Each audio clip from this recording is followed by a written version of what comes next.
I still remember the exact moment everything changed. My hands were deep in soapy water, scrubbing at a casserole dish while watching my mother-in-law Eleanor through the kitchen window. She was pushing my 5-year-old Jack on the swing, her silver hair catching the late afternoon sunlight. Her laugh carried across the yard, genuine, warm, as my son giggled with delight. It was a beautiful moment, one that made my heart swell, completely unaware that in less than 24 hours, our family would be shattered beyond recognition. Before we jump back in, tell us where you're tuning in from, and if this story touches you, make sure you're subscribed, because tomorrow, I've saved something extra special for you. The phone call came at 10:43 p.m. on a Tuesday. Thomas, my husband, of 11 years, was working late again. The kids were finally asleep after I'd spent an hour soothing Lily through her math homework anxiety and another 30 minutes convincing Jack that monsters definitely weren't living in his closet. I was exhausted, scrolling mindlessly through social media when an unknown number lit up my screen. I almost didn't answer. Almost. "Hello?" I said, expecting a telemarketer or wrong number. "Is this Rachel?" The woman's voice was sharp, confident, with an edge that immediately made me sit up straighter. "Yes, who's calling?" "I'm Vanessa. I think it's time we talked about Thomas." My stomach dropped, a cold wave washing over me. "I'm sorry, who are you exactly?" A small laugh, almost pitying. "I've been seeing Thomas for almost 18 months now. I thought it was time we cleared the air, especially since he's told me he's planning to leave you after the holidays." The room started to spin. 18 months. 18 months while I'd been raising our children, maintaining our home, supporting his career, and believing his excuses for late nights and weekend emergencies at the office. "This is ridiculous," I managed, my voice surprisingly steady, despite the earthquake happening inside me. "I don't know who you are or what you want, but—" "Check his second phone," she interrupted, "the one he keeps in the black case in his gym bag. Password is Jack's birthday. Oh, and you might want to look at the credit card statements for the account you don't know about, the one he opened last spring." Before I could respond, she added, "Look, I'm not trying to hurt you. I actually feel sorry for you. But he's been stringing us both along, and frankly, I'm tired of waiting. He needs to make a choice." I hung up, my whole body trembling. Surely this was some cruel prank or a vindictive colleague trying to cause trouble. Thomas and I had built a life together. We had Lily and Jack. We had Sunday dinners with his parents and summer vacations at Lake Geneva. We had a mortgage and matching coffee mugs and 11 years of memories. But I also had doubts that had been growing like shadows as the months passed. The unexplained charges, the emotional distance, the decreased intimacy, the constant work emergencies. Little things I'd brushed aside, made excuses for, swallowed down with my pride. I found myself moving on autopilot to the garage where Thomas's gym bag sat on a hook. The black case was tucked in an interior pocket, just as she'd said. The phone inside unlocked with Jack's birthday. And there it all was.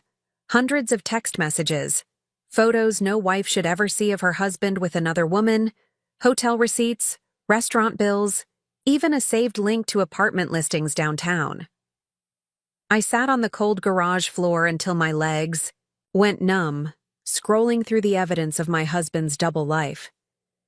At some point, I must have found the credit card statements on his laptop, confirming monthly charges at restaurants I'd never visited, jewelry stores where I'd received no gifts, weekend getaways during his business trips.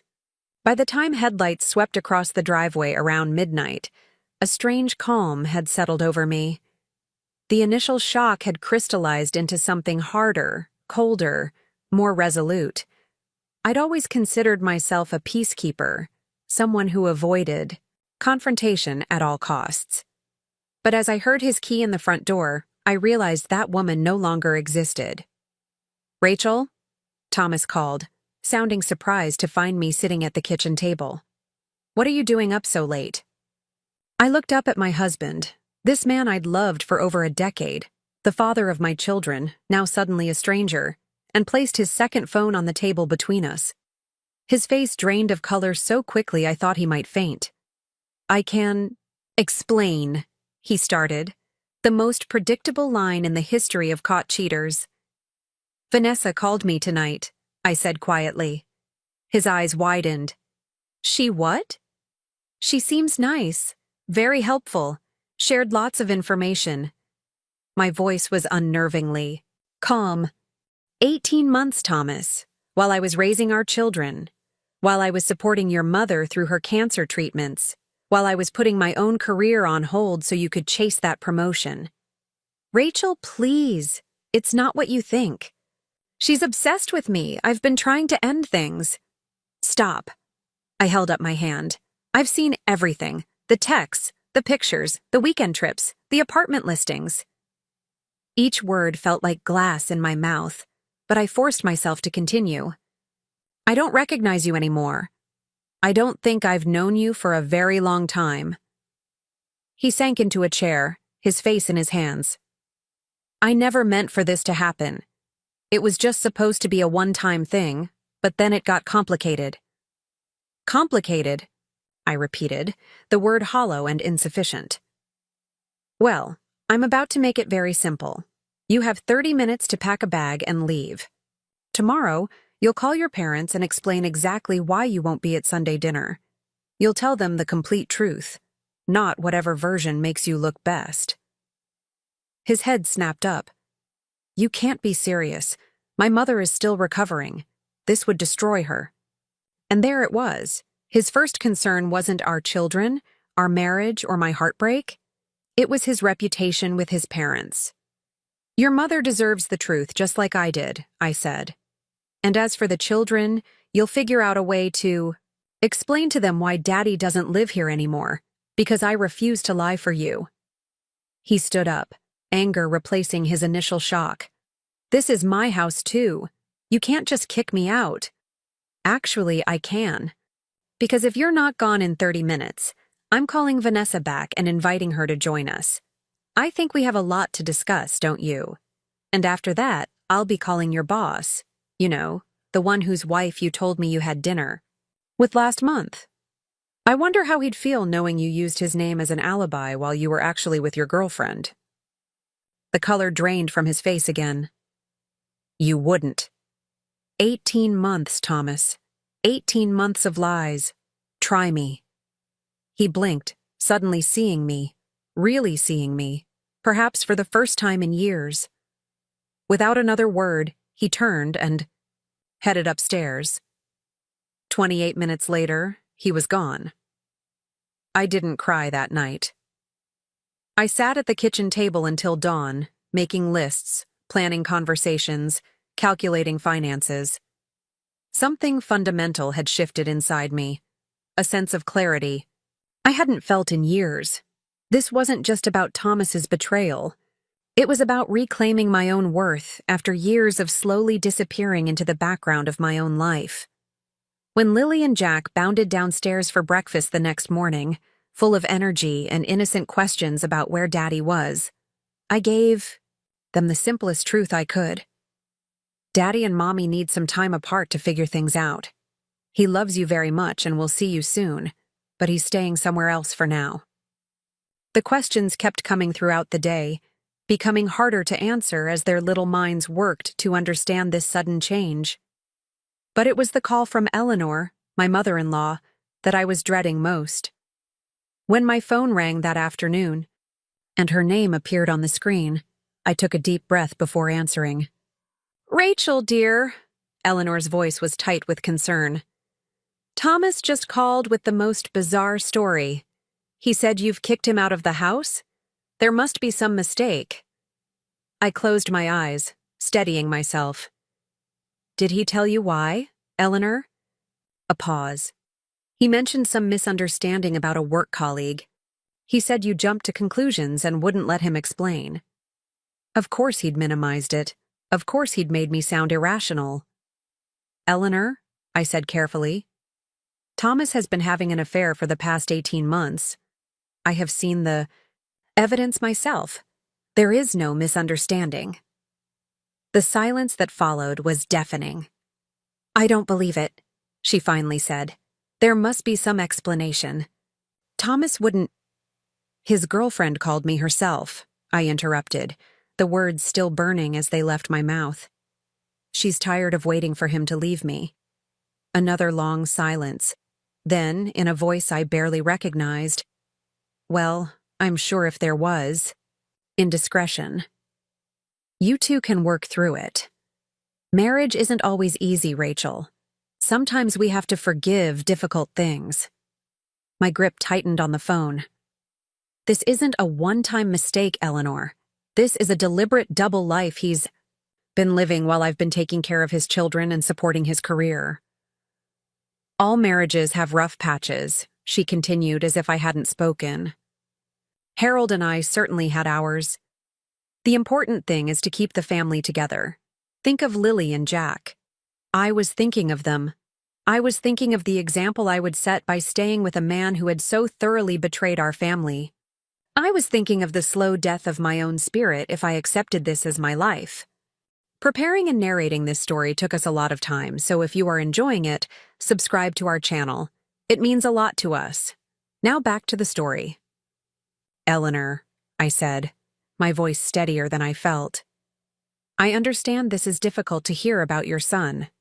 I know you love him. But right now, I need to do what's best for myself and my children. And that means Thomas needs to face the consequences of his choices. This isn't like you, Rachel, she said, her tone hardening. You've always been so reasonable, so understanding. And suddenly I realized what she meant. I'd always been accommodating. I'd always put everyone else's needs before my own. I'd been the perfect daughter-in-law who never made waves, who took on more than my share to keep the peace. People change, I replied simply. Sometimes they have to. Well, she said after a moment, I assume this means you won't be joining us for Sunday dinner this weekend. I think that would be best, yes. And the children? Surely you won't keep them from their grandparents over this situation. I hesitated.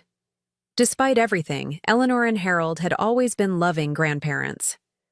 I'll bring them by for a short visit on Saturday afternoon, I offered. But I think we all need some space right now. She agreed, though reluctantly, and we ended the call with a formality that had never existed between us before. As I set down the phone, I felt a strange mixture of guilt and relief. The relationship I'd built with my in-laws over the past decade was likely changed forever, but so was I. The next morning, I dropped the kids at school and drove to meet with a divorce attorney, the first concrete step in my new reality.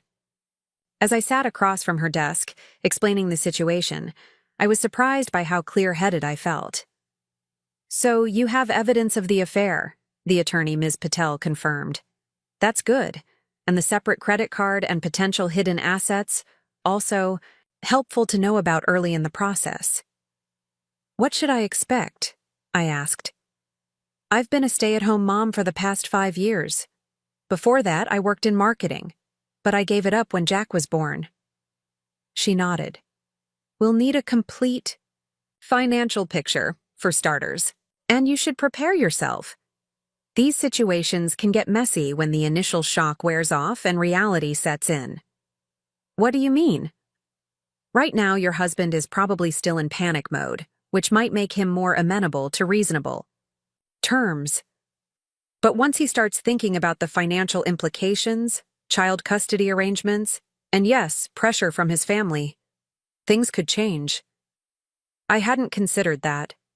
In my mind, the hardest part was already over, discovering the truth and confronting Thomas. But Ms. Patel was right. This was just the beginning. By Friday, Thomas had started texting, asking to talk, saying he'd made a terrible mistake and wanted to come home. I didn't respond. On Saturday morning, he called 5 times before I finally answered. Rachel, please, he began without preamble. I've ended things with Vanessa completely. I told her I made a mistake and that my family comes first. That's between you and her, I replied coolly. It doesn't change anything between us. How can you say that? 11 years of marriage and you're throwing it away without even trying to fix things? The audacity almost made me laugh. I wasn't the one who threw it away, Thomas. You did that all by yourself, one lie at a time. People make mistakes, he insisted. I'm owning up to mine. I'm trying to make it right. The time for that was 18 months ago, or any day since then when you chose to continue lying. He was quiet for a moment. My mom called me. She said you're bringing the kids by today. Yes, for a brief visit. I'll be there too. I have a right to see my children. I closed my eyes, counting to 10 silently. Fine, but this isn't the time or place to discuss our marriage. This is about the kids seeing their grandparents. And their father, he added pointedly. Yes, I conceded. And their father. When I arrived at Harold and Eleanor's house that afternoon with Lily and Jack, the tension was palpable behind Eleanor's welcoming smile. The children, oblivious to the undercurrents, ran to their grandmother for hugs before racing off to find the cookies she always kept for them. They've missed you, I said, attempting normalcy. Eleanor nodded stiffly. We've missed them too. She hesitated. Rachel, about our conversation. I've had some time to think. She was interrupted by the sound of the back door opening. Thomas appeared in the kitchen doorway, looking more disheveled than I'd ever seen him. The children squealed with delight, running to him for hugs, and for a moment, watching him embrace them, I felt a stab of doubt. Was I doing the right thing, breaking up our family? Then I caught Eleanor's expression, a mixture of relief and triumph, and I understood. She still believed this was a temporary situation, a rough patch we would overcome, that her son would be forgiven and everything would return to normal. Kids, why don't you go find Grandpa? Eleanor suggested. I think he's setting up that new train set in the den. Once they were gone, she turned to us with an air of determination. Now, I think the three of us need to have a calm, rational discussion. Thomas looked hopeful. I felt a creeping sense of dread. Eleanor, I began, I appreciate— Let me speak first, she interrupted, taking a seat at the kitchen table and gesturing for us to do the same. I've been thinking about this situation, and while I don't condone what Thomas did, I believe strongly in the sanctity of marriage and the importance of family. Thomas nodded eagerly. Exactly, Mom. That's what I've been trying to tell Rachel. Marriage takes work, Eleanor continued. It takes forgiveness and compromise. Harold and I have been married for 42 years, and believe me, we've weathered our storms. I wondered briefly if Harold had ever conducted an 18-month affair while lying to her face every day. Somehow I doubted it. With all due respect, I said carefully, this isn't about the sanctity of marriage. This is about trust and respect, both of which Thomas deliberately violated. Eleanor's expression hardened slightly. You know, Rachel, marriage isn't just about feelings. It's about commitment through difficult times, for better or worse, remember? I don't think for worse was meant to cover deliberate, sustained betrayal, I countered. People make mistakes, she insisted. A mistake is forgetting an anniversary, or saying something hurtful in an argument, I said, my voice rising despite my efforts to stay calm. What Thomas did was make thousands of consecutive choices to lie, cheat, and betray his family. Thomas leaned forward. Rachel, I know I hurt you, and I'm truly sorry, but Mom's right. We took vows. Don't those mean anything to you? The irony of him invoking our wedding vows was almost too much to bear. Before I could respond, Eleanor reached across the table and patted my hand in a gesture that felt more condescending than comforting. Dear, I know you're hurt and angry right now. That's perfectly natural. But you're young, and perhaps you don't understand yet that sometimes we have to put aside our pride for the greater good of the family." I withdrew my hand. "This isn't about pride." "Isn't it?" she challenged. "Because from where I'm sitting, it looks like you're letting your wounded feelings override what's best for your children." Something snapped inside me. What's best for my children is having a mother who respects herself enough not to accept betrayal and lies. What's best for them is seeing that actions have consequences, even for the people we love.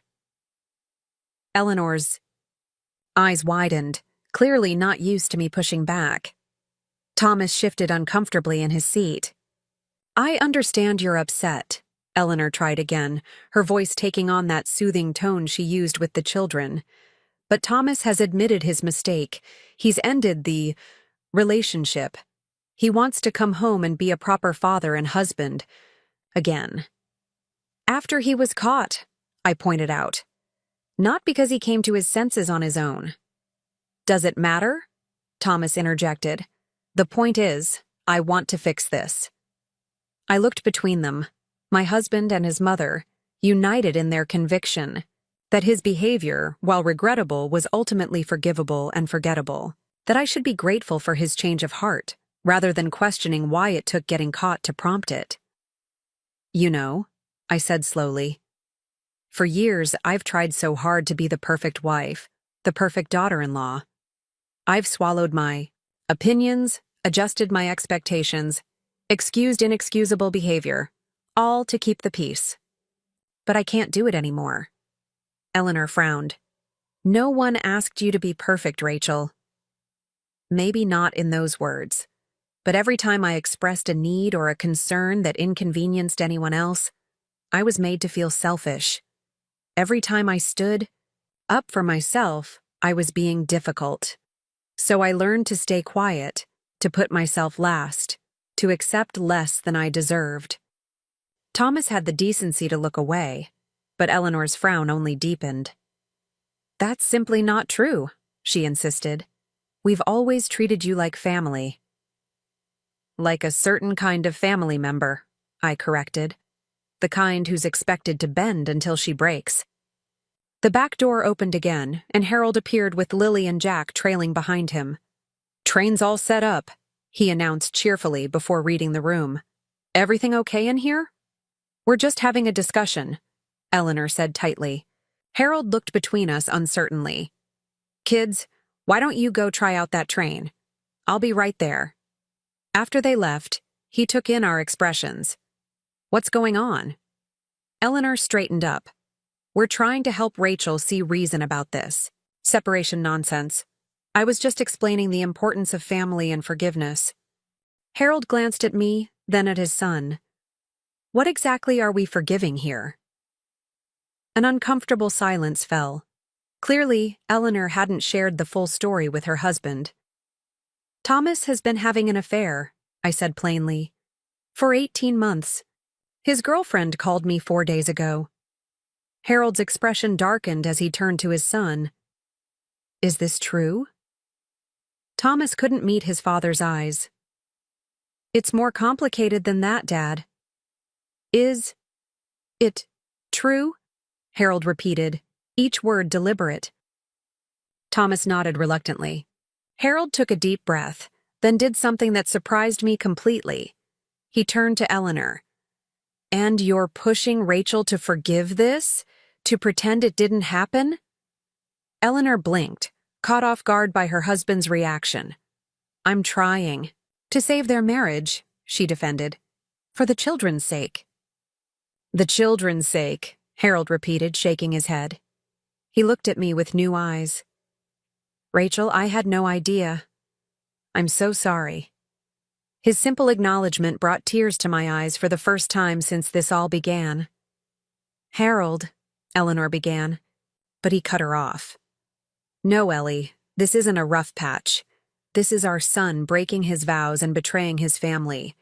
And instead of holding him accountable, you're putting the burden on Rachel to forgive and forget?" Thomas stood up abruptly. "Dad, I know I messed up, but I'm trying to make it right." Harold regarded his son with a mixture of disappointment and sadness. Making it right starts with accepting the consequences of your actions, not expecting everyone to rearrange their lives to accommodate your mistakes. The kitchen fell silent. In all the years I'd known the Wilson family, I'd never seen this side of Harold. He'd always been the quiet one, the peacekeeper who went along with Eleanor's stronger personality. Eleanor recovered first. Harold, perhaps we should discuss this privately later. Why? He challenged. So you can convince me to help pressure Rachel? No, Ellie. If Thomas wants to repair the damage he's done, that's between him and Rachel. And if she decides she can't continue this marriage, that's her right. Eleanor's mouth fell open. But she's being hasty. She's not even willing to try. Counseling or... That's her choice, Harold interrupted firmly, and we will respect it. I sat there, stunned by this unexpected ally. For years, I'd viewed Harold as simply an extension of Eleanor's will, but suddenly I saw him clearly. A man of principle who had his own thoughts and values. Thomas looked between his parents, clearly not expecting this division. So you're taking her side? Harold shook his head. This isn't about sides, son. This is about right and wrong. And what you did was wrong. In that moment, something shifted in the room. The united front I'd been facing crumbled. Eleanor's certainty faltered. Thomas's hope for an easy reconciliation dimmed. And I felt, for the first time since that phone call 4 days ago, that I might not be alone in this fight after all. The drive home from Eleanor and Harold's house that Saturday afternoon was quiet. Lily and Jack sat in the back seat, worn out from playing, with their grandfather and the excitement of seeing Thomas. I kept glancing at them in the rearview mirror, wondering what was going through their young minds. Did they sense the tension? Did they understand why their father wasn't coming home with us? Mommy, Lily finally said, her voice small. Is Daddy mad at us? My heart clenched. No, sweetheart. Daddy isn't mad at you or Jack. He loves you both very much. Then why isn't he living with us anymore? She persisted. I took a deep breath, trying to find the right words. Sometimes grown-ups need to sort out complicated feelings. It doesn't mean they don't love their children. Is he sorting out complicated feelings with that lady from his office? Jack asked innocently. My hands tightened on the steering wheel. What lady, buddy? The one in the pictures on his phone. I saw her when he was showing me that game. She's pretty. A cold wave washed over me. Even my children had glimpsed evidence of Thomas's betrayal before I had. I wondered what else they had seen or heard that they hadn't told me. What subtle damage was already done. We'll talk more about everything when we get home, okay? I managed, my voice steady despite the storm inside me. By the time we pulled into our driveway, I had composed myself enough to get through dinner, bath time, and bedtime routines. After tucking the kids in, I sat alone at the kitchen table, Harold's unexpected support replaying in my mind. In all the years I'd known him, I'd never seen him stand against Eleanor so firmly. It made me wonder what other assumptions I'd been making, about my marriage, my in-laws, even myself. My phone buzzed with a text from Thomas. Can we talk tomorrow? Just us. Please. I stared at the message for a long time before finally responding. You can come by at 2. The kids will be at Megan's for a playdate. His reply was immediate. Thank you, I'll be there. I set the phone down and opened my laptop. There was research to be done, preparations to make. If Thomas thought he was coming over to charm his way back into our life, he was about to be severely disappointed. By the time Thomas arrived the next afternoon, I had spent hours reading about divorce proceedings, speaking with a financial advisor, and making detailed lists of our assets.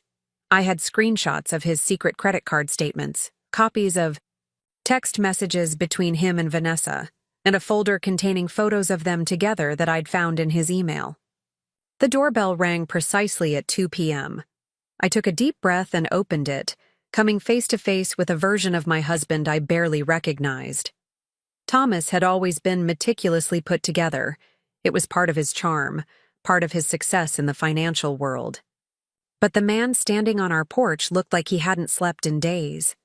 His shirt was wrinkled, his hair uncombed, his eyes bloodshot. "Rachel," he said, relief flooding his face. "Thank you for—" "Come in," I interrupted, stepping aside. I wouldn't be swayed by his disheveled appearance or whatever practiced speech he had prepared. He walked into our living room, glancing around as if seeing it for the first time. "The house looks nice." "It's the same as when you left 5 days ago," I pointed out, gesturing for him to sit while I remained standing. "Let's not waste time with small talk, Thomas. What did you want to discuss?" He sank onto the couch, hands clasped between his knees. "I want to come home, Rachel. I've made a terrible mistake, and I want to make it right." "Which mistake exactly?" I asked coolly. "The affair? The lies? The separate credit card? The apartment hunting behind my back?" He winced. "All of it.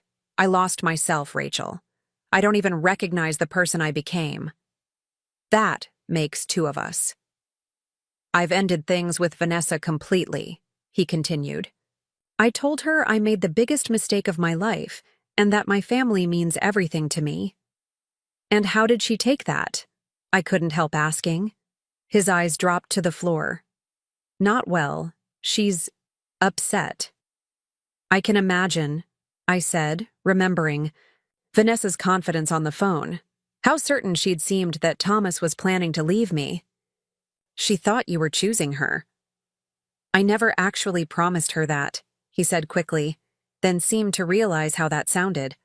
"I mean, I never intended to leave you and the kids. It was just complicated." "Complicated," I repeated. "You keep using that word, but from where I'm standing, it's actually quite simple. You betrayed everything we built together." "People make mistakes, Rachel," he said, echoing his mother's words from yesterday. "Terrible mistakes.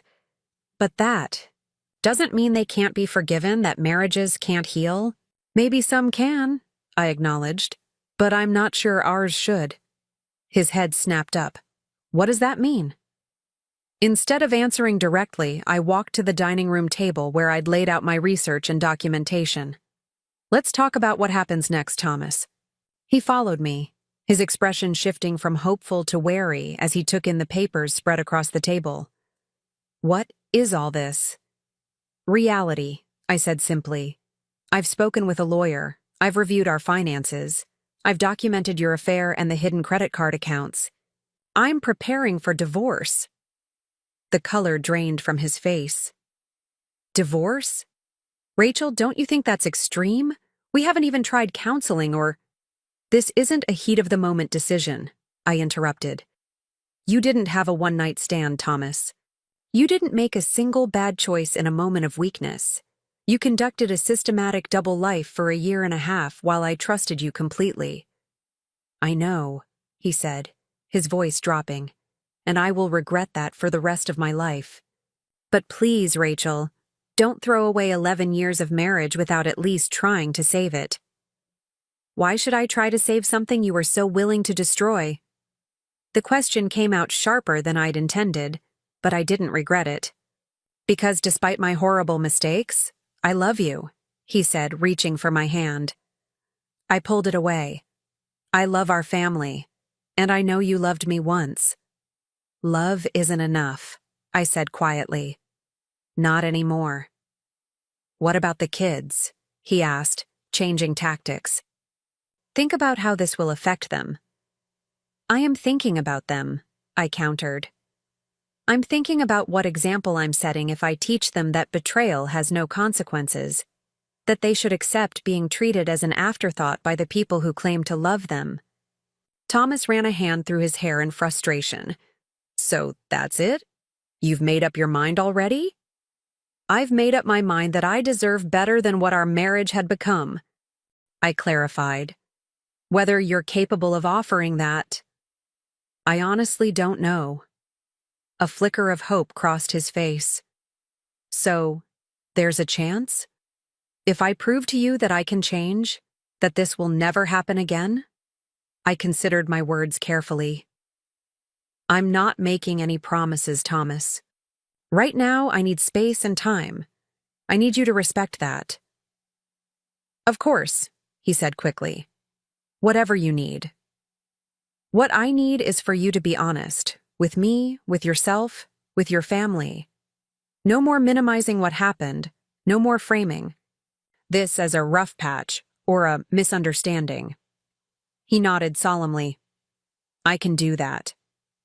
And I need you to take responsibility for telling your parents the full truth, I continued. Not the sanitized version you gave them initially. His expression faltered. My mom knows the basics. Your mom knows what you told her, which clearly wasn't everything. And Harold deserves to hear it directly from you, not pieced together from what I said yesterday. Dad seemed pretty upset, Thomas admitted.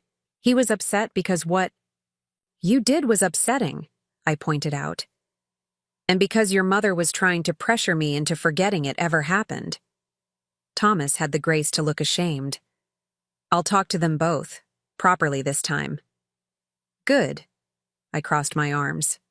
And we need to discuss practical matters, finances, living arrangements, time with the children. He nodded again, clearly relieved to be on more concrete ground. Whatever you think is fair. Fair would be you continuing to cover the mortgage and household expenses while we figure this out, I said firmly. And I want access to all financial accounts, no more secrets. Of course. He hesitated. And the kids? We'll work out a schedule. But Thomas, they're staying with me in the house. Their lives have been disrupted enough. He didn't argue, which surprised me. Perhaps Harold's reaction had affected him, more than I realized. Or perhaps he was simply saying whatever he thought I wanted to hear. Either way, by the time he left an hour later, we had hammered out a temporary arrangement for the next month, one that gave me breathing room to consider my next steps while providing stability for Lily and Jack. As I closed the door behind him, I felt a strange mixture of emotions, relief that the conversation was over, uncertainty about the future, and underneath it all, a growing sense of confidence in my own strength. 5 days ago, I might have crumbled under Thomas's apologies and promises. I might have convinced myself that forgiveness was the only option, that maintaining our family unit was worth any personal cost. But something had fundamentally changed. Perhaps it was seeing the evidence of his betrayal laid out so undeniably. Perhaps it was Eleanor's immediate instinct to prioritize her son's comfort over my pain. Or perhaps it was simply reaching the breaking point of how much disrespect I was willing to accept in the name of peace. Whatever the catalyst, I knew I wouldn't go back to being the woman who silenced her own needs to keep everyone else happy. That version of me was gone, and I wasn't mourning her loss. Monday morning arrived with a fresh wave of challenges. I had to call my boss at the marketing firm where I'd started working part-time when Jack entered preschool, explaining that I needed more hours if possible. I had to meet with our family attorney to formally begin divorce proceedings, even if I wasn't entirely certain that was the final outcome I wanted. And I had to prepare for the inevitable gossip that would spread once people realized Thomas and I were separated. But the most immediate challenge was the school drop-off, where I knew I'd face other parents who might have already heard rumors. I steeled myself as I walked Lily to her classroom, Jack's hand clutched tightly in mine. "Rachel!" a voice called as we approached the building. It was Diane Parker, the PTA president and neighborhood gossip hub. "I missed you at book club on Thursday." "I had a family situation," I said vaguely, trying to move past her. "Oh, I heard," she said, lowering her voice to a stage whisper. "Such a shame. But these things happen in marriages, don't they? The important thing is working through them." I froze, wondering exactly what she'd heard and from whom. "Excuse me?" She patted my arm in what I'm sure she thought was a sympathetic gesture. Marriage is a marathon, not a sprint. Thomas is such a good provider, and the children need their father. I'm sure you'll work it out. The implication was clear. I should forgive and forget for the sake of appearances and conventional family structure. Any other choice would be selfish, disruptive. Thank you for your concern, I said stiffly. But I prefer not to discuss my private life. Of course, she backpedaled, though her eyes gleamed with undisguised curiosity. I just wanted you to know you have support. We all go through challenges. I doubted Diane's husband had conducted an 18-month affair while she raised their children, but I held my tongue. Lily, say goodbye to Mrs. Parker. We need to get you to class. As we walked away, Lily looked up at me with worried eyes. Why was Mrs. Parker talking about Daddy? Children never missed anything. Some grown-ups like to talk about things that aren't their business, I explained. It's not very polite. Is Daddy coming home soon? She asked, changing subjects, with the lightning speed of a 7-year-old. I knelt down to her level, aware of curious glances from other parents. I don't know yet, sweetheart. Right now, Daddy and I both need some time to think about things. Grandma Eleanor says he should come home, Lily continued innocently. She called last night when you were in the shower. My blood ran cold. Grandma called you? Lily nodded. On the house phone. She said to tell Daddy we miss him and want him to come home. I took a deep breath, tamping down the surge of anger. Eleanor had crossed a line, trying to use my own child as a messenger in her campaign to reunite her son and his family. Lily, listen to me, I said gently but firmly. If Grandma calls again when I'm not there, please tell me right away, okay? And remember that grown-up problems are for grown-ups to solve. You don't need to worry about them. She looked uncertain, but nodded. I gave her a quick hug and sent her into her classroom, then headed to Jack's preschool drop-off with my mind racing. Eleanor's interference was something I should have anticipated but hadn't. If she was willing to manipulate my children, what else might she do? The answer came sooner than I expected. That afternoon, as I was picking Lily up from school, my phone rang with Eleanor's number. Hello, Eleanor, I answered, keeping my voice neutral despite my simmering anger about the call to Lily. Rachel, dear, she began with forced brightness. I was wondering if you and the children would join us for dinner tonight. Harold and I miss them terribly, and Thomas will be there. We thought it might be nice for the children to have a normal family meal. A normal family meal, as if Thomas and I were having a minor disagreement rather than navigating the aftermath of his long-term infidelity. I appreciate the invitation, I said carefully. But we already have plans for this evening. It wasn't entirely a lie. I had promised the kids pizza and a movie night. Oh. Eleanor sounded disappointed. Well, perhaps tomorrow then? Eleanor, I said, my patience wearing thin. I understand you want things to go back to normal, but that's not going to happen overnight. And I'd appreciate it if you wouldn't call and speak to Lily about these matters without my knowledge. A pause. I was just checking on my grandchildren, she defended. Surely I have that right. You have the right to be concerned about your grandchildren, I acknowledged. You don't have the right to use them as pawns to pressure me into reconciling with Thomas. That's not what I was doing, she insisted, though we both knew otherwise. I simply reminded Lily that family is important. Lily is 7 years old, I pointed out. She doesn't need the burden of adult problems placed on her shoulders. Eleanor sighed heavily. Rachel, I'm only trying to help. This situation is difficult for all of us. Yes, it is, I agreed. Which is why I need everyone to respect the boundaries I've set while I figure out what's best for me and my children. And what about what's best for Thomas? She asked, her voice hardening. Doesn't he deserve a chance to make amends? Thomas had 18 months of chances to make different choices, I said flatly. Now he can deal with the consequences of the ones he made. After another strained exchange, we ended the call with nothing resolved. Eleanor was clearly going to be a complication in whatever path forward I chose. Her loyalty to Thomas was unwavering, her vision of family unity paramount regardless of the circumstances. But as I sat with Lily and Jack that evening, watching them laugh at their favorite movie with tomato sauce smeared on their cheeks, I felt certain that I was making the right choices for them.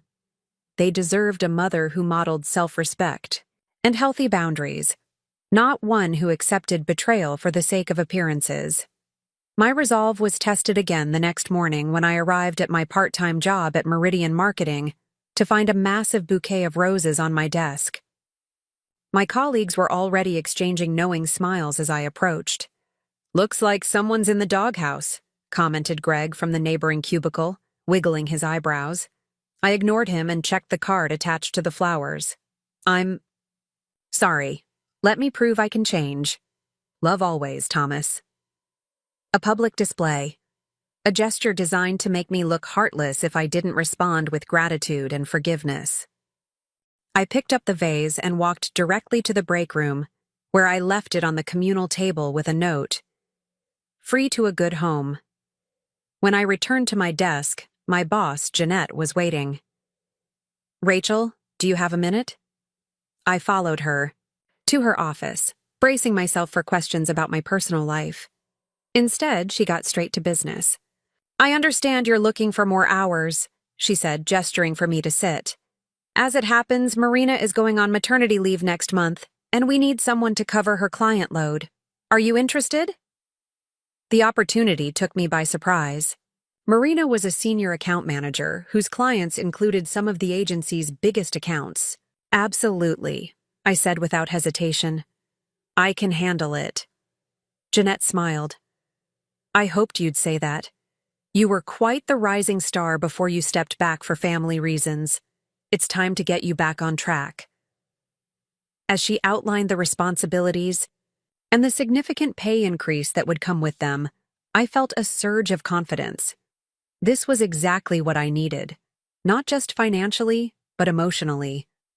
A reminder that I had value and abilities outside of my roles as wife and mother. "Thank you for this opportunity," I said sincerely as our meeting concluded. "I won't let you down." "I know you won't," Jeanette replied. Then, more gently, "And Rachel? Whatever's happening at home, you've got this. You're stronger than you realize." I blinked back unexpected tears at her simple vote of confidence. "Thank you." The day continued with its mix of challenges and small victories.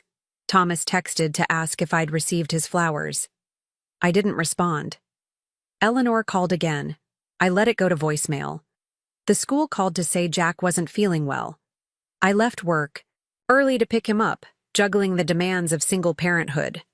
By the time I got both kids to bed that night, I was exhausted, but strangely energized.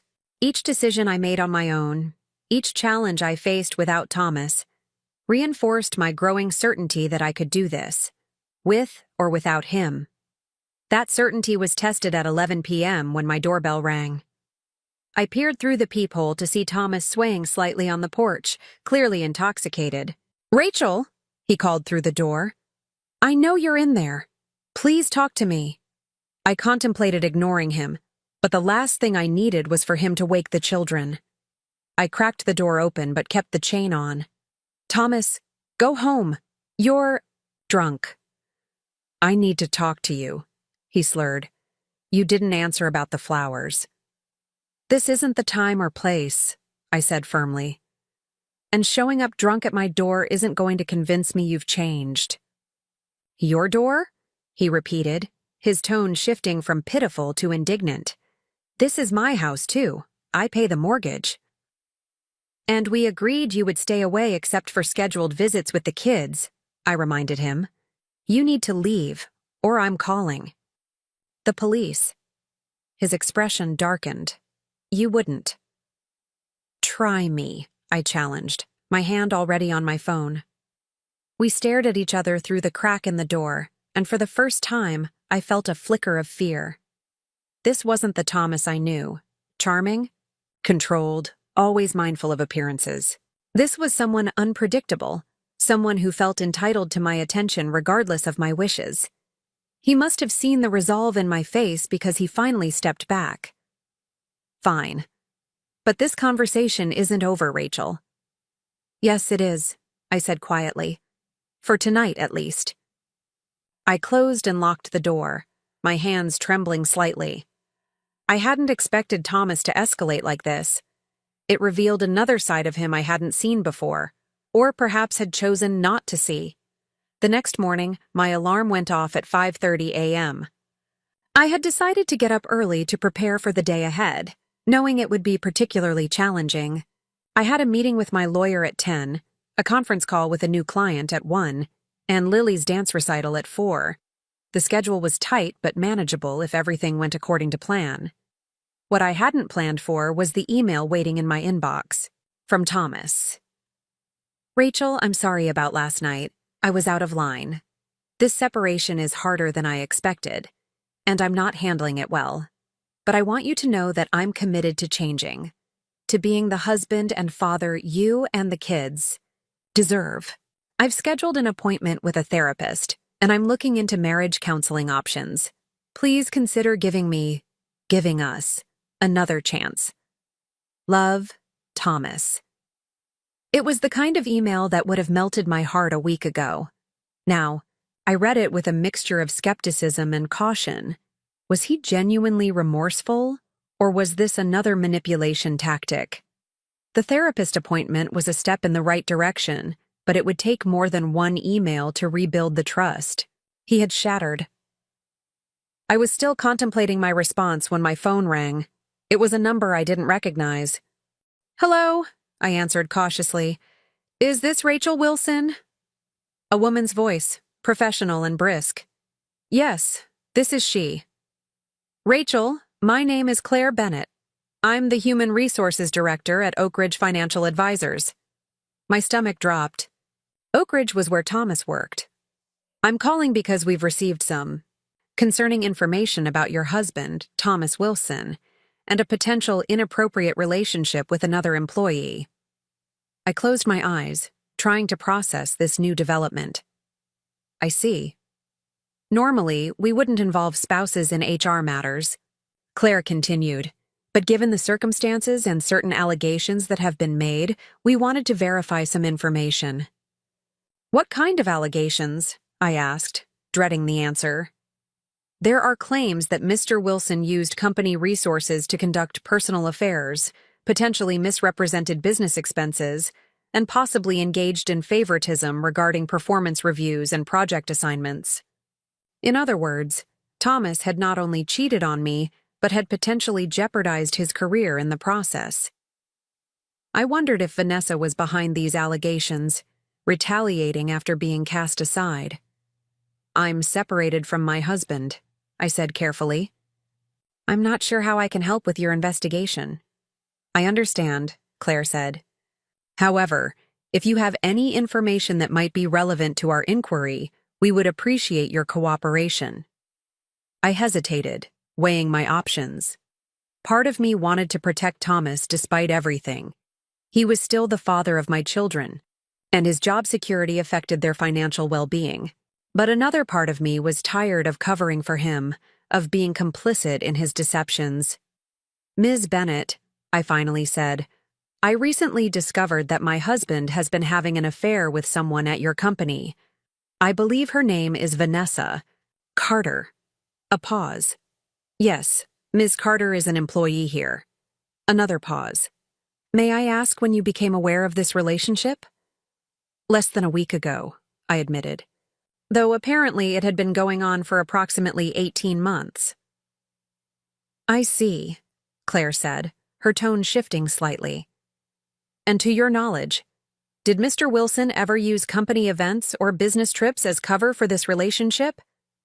The credit card statements flashed in my mind, charges at hotels during supposed conferences, dinners at expensive restaurants on nights he claimed to be working late. I believe he may have, I said quietly. But I don't have specific details.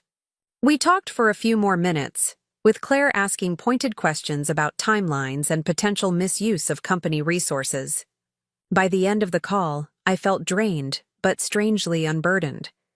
The truth was finally coming to light in all areas of Thomas's life, not just our marriage.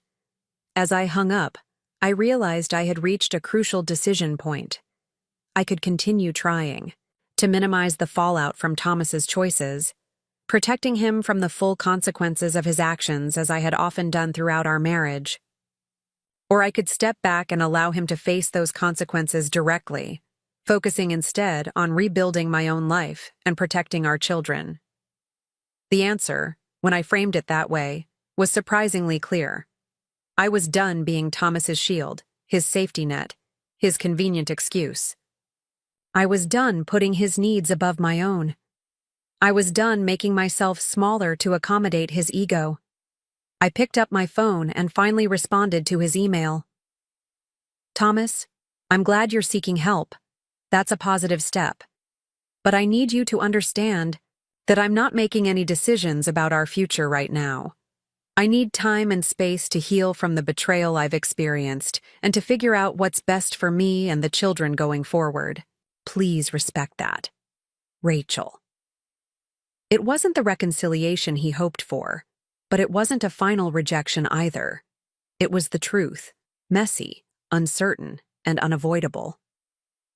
As I set my phone down, I felt a weight lifting from my shoulders. For years, I had contorted myself to fit into the role of perfect wife, perfect daughter-in-law, perfect mother. Always accommodating, never demanding, putting everyone else's needs first. It had become so ingrained that I barely recognized the woman I'd become.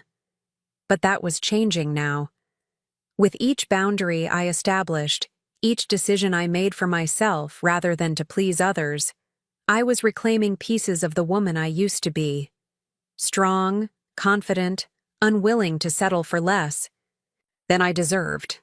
And it was that woman who would face whatever came next, whether it was rebuilding my marriage on entirely new terms or building a new life without Thomas. Either way, I wouldn't be going back to the way things were. I couldn't. That path had led me here to heartbreak and betrayal, to discovering how little I valued myself. It was time to forge a new path, one step at a time. Starting now. The news about Thomas's workplace investigation spread quickly. By the end of the week, I'd received 3 more calls from Eleanor, each more frantic than the last. I let them all go to voicemail, choosing instead to focus on the immediate challenges. In front of me, caring for my children, expanding my role at work, and maintaining my own sanity through the chaos. Friday afternoon, as I was leaving the office, my phone rang again. This time, it was Harold. Rachel, he said when I answered, his voice tired but kind. I hope I'm not interrupting. No, it's fine, I replied, surprised to hear from him directly. Is everything okay? A heavy sigh. Not particularly. Eleanor's beside herself about this investigation at Thomas's work. She's convinced you're somehow behind it. I stopped walking, temporarily speechless at the accusation. I'm sorry, what? I know, Harold said quickly. I told her it was ridiculous. But she's not thinking clearly right now. She's worried about Thomas losing his job. I didn't initiate the investigation, I clarified, though I wasn't sure why I felt the need to defend myself. HR called me because they were already looking into it. I figured as much, Harold said. But Eleanor's... Well, she's always been protective of Thomas. Beyond reason sometimes. The understatement almost made me laugh. Harold, I appreciate you calling, but I can't control what's happening at Thomas's workplace. That's between him and his employer. I understand that, he replied. I'm not calling to ask you to intervene. I just wanted to warn you that Eleanor might try to contact you again. Or worse, try to speak to the children about it. My grip tightened on the phone. She's already tried to use Lily once. I've made it clear that's unacceptable. I know, and I agree completely. I've told her the same, but he trailed off, then continued with obvious reluctance. Rachel, the real reason I'm calling is to apologize. Apologize? I echoed, confused. For not seeing what was happening. For allowing Eleanor to pressure you all these years. For raising a son who could do something like this. His voice cracked slightly on the last words. I leaned against a nearby wall, unexpectedly moved by his admission. Harold, you don't need to apologize for Thomas's actions. He's an adult who made his own choices. Perhaps, he conceded. But I wonder if the way we raised him, the way Eleanor especially always shielded him from consequences, contributed to the man he became. It was an insight I hadn't expected from Harold, who had always seemed to go along with Eleanor's management of family dynamics. That's remarkably self-aware, I said carefully. A short laugh. I'm old, Rachel, not oblivious. I've had a lot of time to think this past week. About Thomas, about my own marriage, about the way we've treated you over the years. My throat tightened. And what conclusions have you reached? That we, especially Eleanor, have expected you to accommodate us rather than the other way around. That we've taken your flexibility and patience for granted. That we've been far more indulgent with Thomas than was good for anyone, including him. Hearing Harold articulate the dynamics I'd felt but never named left me momentarily speechless. Anyway, he continued into my silence. I just wanted you to know that whatever you decide about your marriage, I respect your choices. And I'd like to remain part of my grandchildren's lives if you'll allow it. Of course, Harold, I said quickly. You've always been good to Lily and Jack. That hasn't changed. Thank you, he said, obvious relief in his voice. Would it be all right if I picked them up from school one day next week? Maybe took them for ice cream? Just me, not Eleanor. The request surprised me. Harold had never arranged activities with the children independently before. That would be fine, I said. They'd love that. We made arrangements for Tuesday afternoon, and as I hung up, I felt a strange mix of emotions. Harold's support was unexpected but welcome. His insights into the family dynamics validated feelings I'd struggled to articulate, and his desire to maintain his relationship with my children separate from the drama of my marriage showed a depth I hadn't given him credit for. That evening, as I was making dinner, the doorbell rang. I wiped my hands on a dish towel and went to answer it, expecting perhaps Megan dropping off Lily's jacket she'd left at their playdate. Instead, I found Vanessa Carter standing on my porch. The shock must have shown on my face because she immediately raised her hands in a placating gesture. I'm not here to cause trouble. I just think we should talk. I studied her for a moment.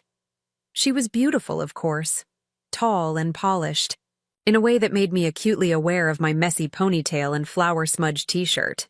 But she also looked tired, her confident facade from our phone call noticeably frayed around the edges. The children are home, I said finally. She nodded. Another time then? Or maybe we could meet somewhere else? Part of me wanted to slam the door in her face. What could we possibly have to talk about that would benefit me? But curiosity won out. There's a coffee shop on Maple Street. I could meet you there tomorrow at 9. Thank you, she said, looking genuinely relieved. I'll be there. After she left, I returned to the kitchen, my mind racing. What did Vanessa want? Was she going to apologize?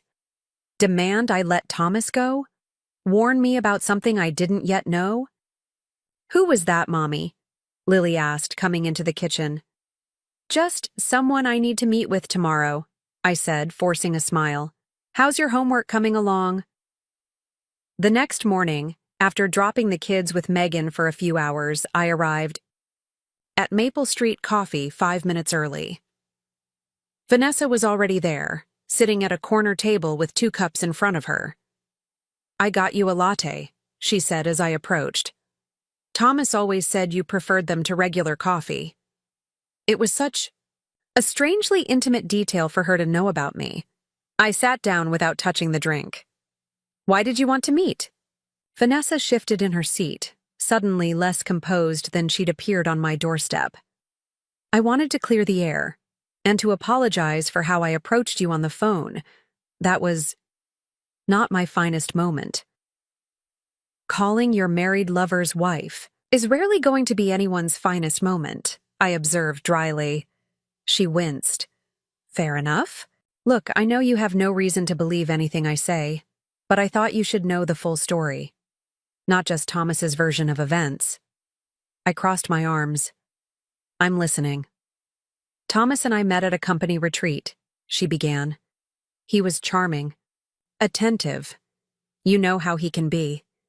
He told me right away that he was married, but that things had been difficult for a long time. That you were essentially living separate lives under the same roof." My stomach clenched at the familiar narrative. The classic justification of cheating men everywhere. "And you believed him?" "Not entirely," she admitted. "But enough to let him buy me drinks, to accept his invitation to dinner the following week. I told myself I wasn't looking for anything serious, just some attention, some fun. At the expense of someone else's marriage," I couldn't help adding. Vanessa didn't flinch from the accusation. "Yes, I'm not proud of that part. But it's easy to minimize the existence of someone you've never met. Someone who's just an abstract concept." I thought about that. How Thomas had effectively erased me from his narrative, reduced me to a convenient excuse for his behavior. "So, what changed? Why call me now?" She took a sip of her coffee. "About 6 months ago, things got more serious between us. Thomas started talking about leaving you, about us building a life together. He even took me to look at apartments. But there was always some reason to delay. The kids needed time to adjust. His mother was having health issues. It wasn't the right financial moment. The timeline aligned with Eleanor's breast cancer scare last winter. A false alarm, thankfully. But it had been a tense few weeks of tests and waiting. 3 weeks ago," Vanessa continued, "he promised me he'd tell you after his parents' anniversary dinner, that by Thanksgiving we'd be together officially." She laughed humorlessly. "I actually believed him. Started making plans, telling friends it was finally happening." "And then?" I prompted when she fell silent. "And then nothing changed. More excuses, more delays. I realized he had no intention of leaving you. He just wanted to keep us both.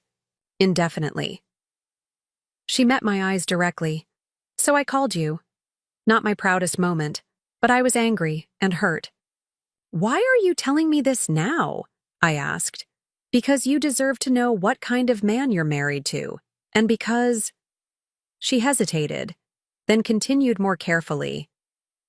"I've been contacted by HR.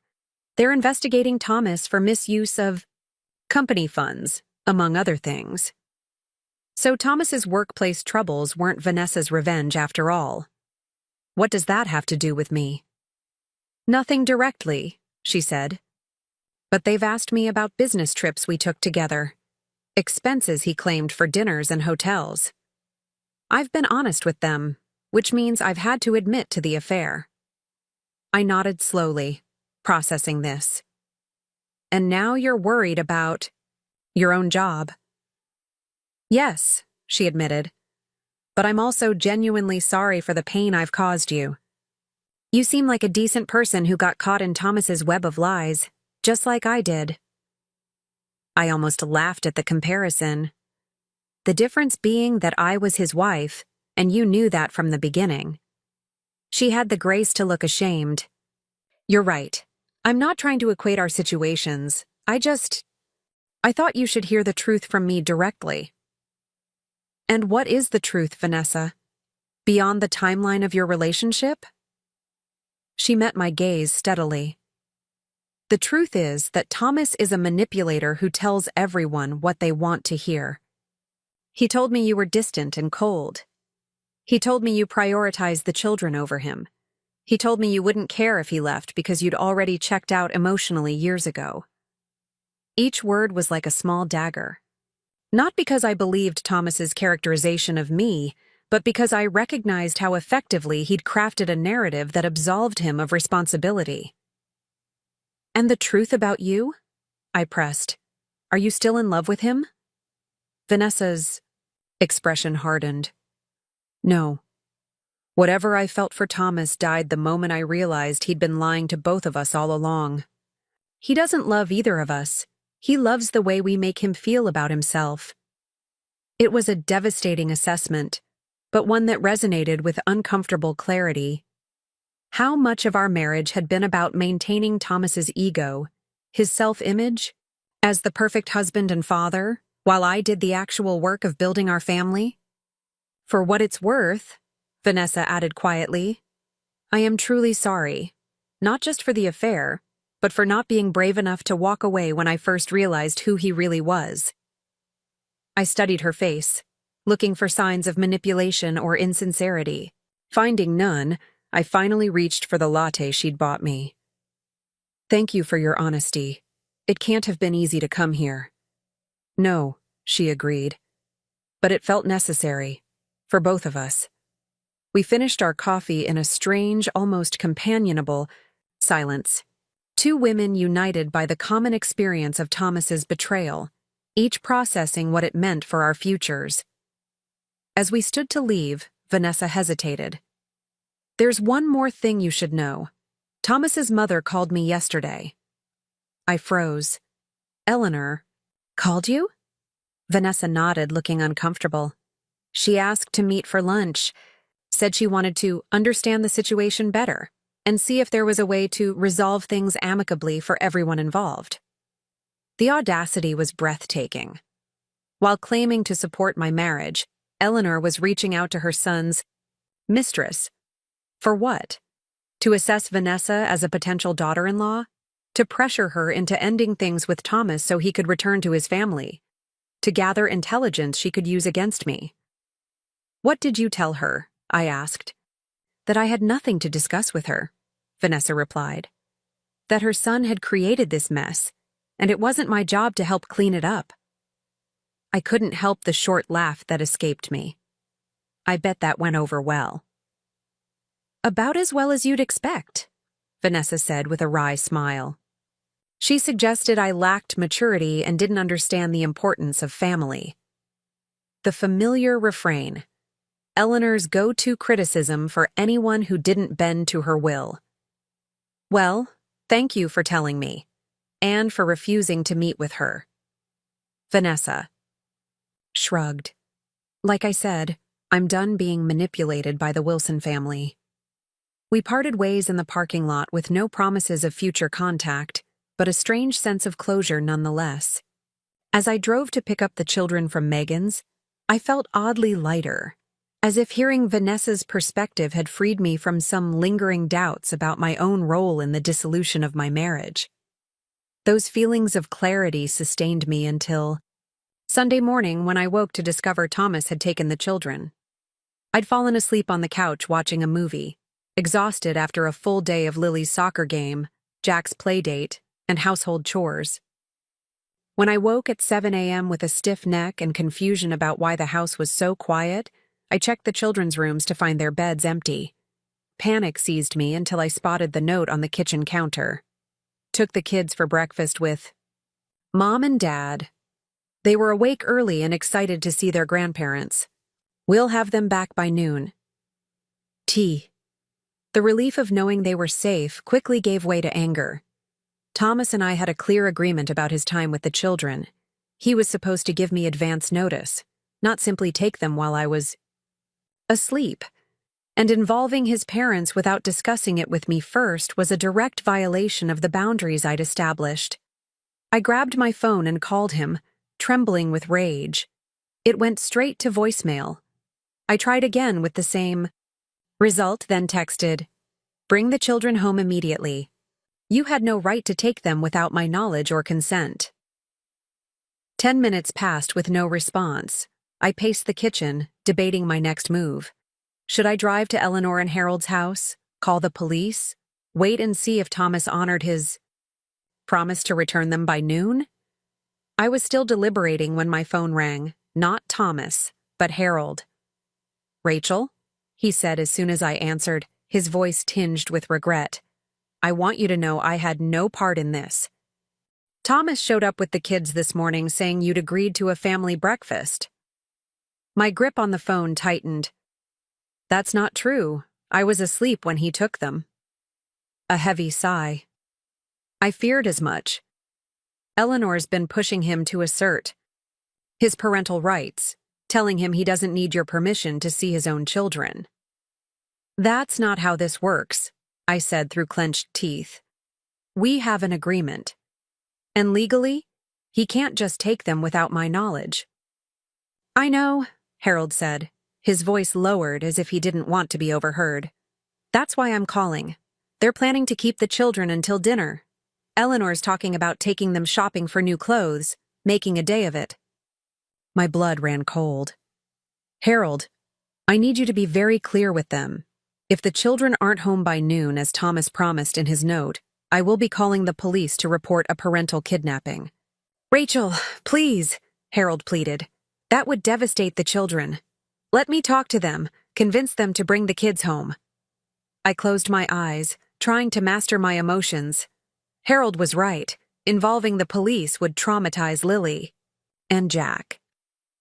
But I also couldn't allow Thomas and Eleanor to establish a precedent of taking my children without permission. "You have 1 hour," I said finally.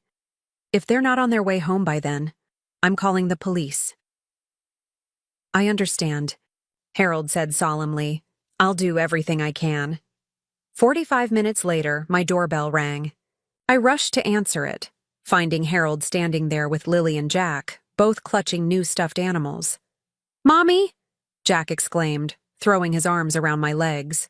"Grandma got me a dinosaur!" I hugged him tightly. Then Lily, relief washing over me. "That was very nice of her.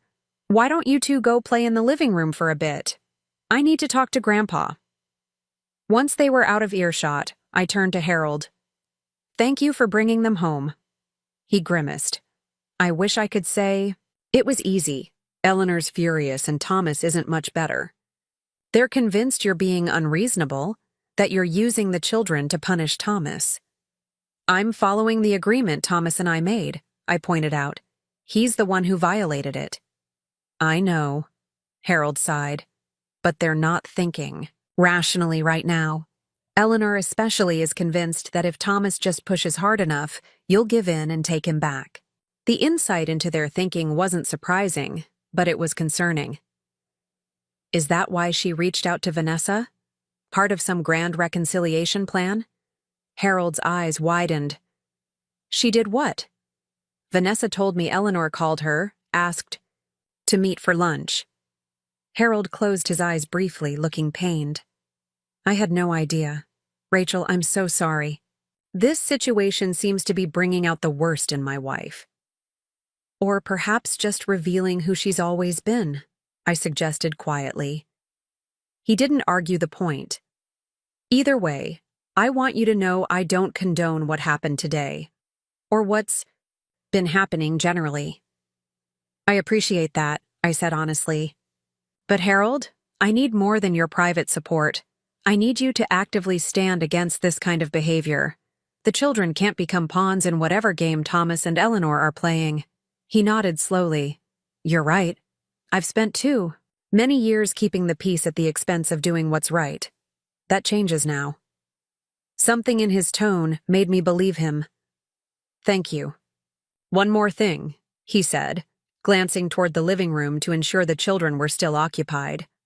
"Thomas has been suspended from work pending the investigation. Eleanor's beside herself, convinced it will ruin his career."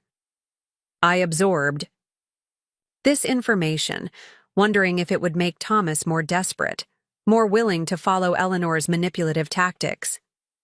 "That's unfortunate, but it's the consequence of his choices." "Indeed," Harold agreed, though Eleanor sees it differently. She's determined to save Thomas from what she sees as an unfair persecution. He hesitated. She's even talking about reaching out to your parents. My parents lived in Arizona, and had always maintained a cordial but distant relationship with Thomas's family. What could she possibly hope to achieve by involving them? I think she believes they might persuade you to take a more forgiving approach, Harold explained, looking embarrassed. She keeps saying that they raised you with traditional values and would understand the importance of preserving family unity. The presumption was so breathtaking I almost laughed. My parents raised me to value self-respect and honesty above all else. If she's expecting them to pressure me into reconciling with a cheating husband, she's going to be deeply disappointed. I tried to tell her as much, Harold said, but she's not hearing reason right now. After Harold left, I spent the rest of the morning with Lily and Jack, carefully asking questions about their morning with their grandparents. Had Grandma said anything about Mommy and Daddy? Had Daddy seemed sad or angry?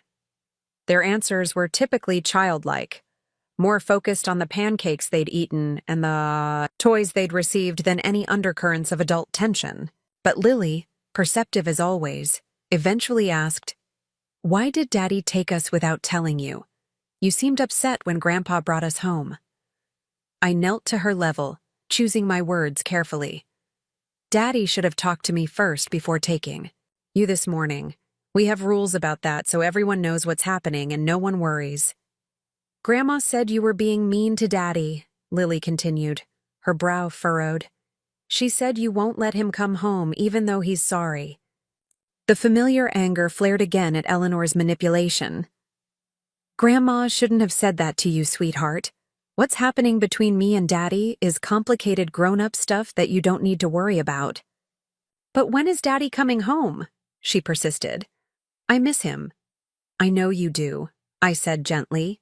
And Daddy misses you too. That's why he gets to spend time with you and Jack. But right now, Daddy and I need to be apart while we figure things out. Because he has a girlfriend? Lily asked innocently. I froze. Where did you hear that? Jack heard Grandma and Daddy talking, she explained. Grandma was mad because Daddy's girlfriend got him in trouble at work. I closed my eyes briefly, gathering my composure. Yes, Daddy had a girlfriend when he should have just been married to Mommy. That's one of the reasons we're not living together right now. Lily considered this. That's not very nice. No, I agreed. It wasn't. Is that why you're sad sometimes? She asked, reaching out to touch my face with small fingers. The simple gesture nearly undid me. Sometimes, yes. But I'm also very happy to have you and Jack. You two make me happier than anything in the world. She nodded solemnly. We love you too, Mommy. And we don't need Daddy's girlfriend. We just need you. I pulled her into a tight hug, my heart simultaneously breaking and healing at my daughter's innocent wisdom. That evening, after the children were in bed, I received a text from Thomas. We need to talk about what happened today. I had every right to take my children to see their grandparents. I stared at the message, noting the complete lack of apology for violating our agreement or recognition of how his actions had affected me. It was all about his rights, his needs, his perspective. Before I could formulate a response, another text came through. Mom's really upset about how you're handling this. She says you're turning the kids against me. The irony was almost laughable. I typed back, Your mother has been actively trying to manipulate our children, telling them I'm being mean to you and discussing your girlfriend and workplace problems in front of them. If anyone is damaging your relationship with Lily and Jack, it's you and Eleanor. 3 dots appeared, disappeared, then reappeared as Thomas composed his reply. Mom's just trying to help. She loves the kids and wants what's best for all of us. What's best for our children is adults who respect boundaries and don't use them as pawns in their own agenda, I responded. If you want to maintain a healthy relationship with Lily and Jack, You need to start by honoring our agreements about visitation. A longer pause this time. Finally, I miss them, and I miss you. Can't we at least try to work this out? For the kids? I closed my eyes, suddenly exhausted by the emotional manipulation. Thomas, you didn't miss us during the 18 months you were with Vanessa. You don't get to play the victim now that you're facing consequences. That's not fair, he protested. I made a terrible mistake, but I've always loved you and the kids.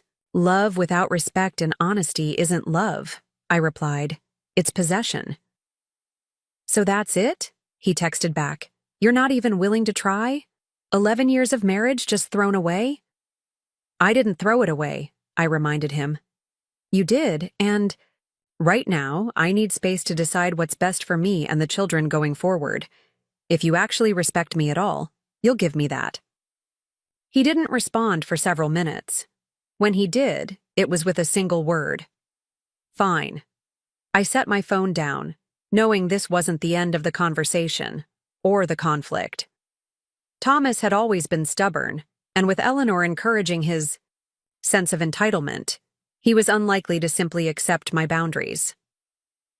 My instincts proved correct the very next afternoon when I received a call from Megan while at work. Rachel, you need to get to the school right away. Thomas is there trying to pick up the kids, and the office staff isn't sure what to do. My blood ran cold. I'm on my way.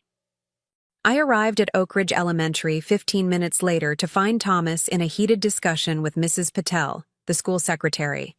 He turned when I entered, his expression a mixture of defiance and embarrassment. What's going on? I demanded. Mrs. Patel looked relieved to see me. Mr. Wilson says he has a right to pick up the children, but you're the only one authorized on their pickup list. I was explaining that we need your permission. I'm their father, Thomas interrupted. I don't need permission to pick up my own children. Actually, you do, I said firmly, especially after yesterday's stunt. His jaw tightened. It wasn't a stunt. I took my kids to see their grandparents. Without my knowledge or consent, while I was asleep, I reminded him. And now you're trying to take them from school without telling me? I thought we could have dinner together, he said, his tone softening, adopting the reasonable voice he used when trying to manage a situation. Spend some quality time. The kids miss me. Then you should have called me, followed our agreement. About visitation, I pointed out. Not shown up at their school trying to circumvent me entirely. Mrs. Patel cleared her throat awkwardly. Perhaps you two should continue this discussion privately. I can have the children wait in the library until you've resolved things. I turned to her gratefully. Thank you, Mrs. Patel. Could you let their teachers know I'll pick them up in about 15 minutes? She nodded and retreated to her office, leaving Thomas and me alone in the small reception area. This is ridiculous, he hissed as soon as she was gone. You're treating me like a stranger, not the father of your children. You're acting like one, I shot back. Responsible co-parents communicate, Thomas. They don't sneak around behind each other's backs. I wasn't sneaking, he protested.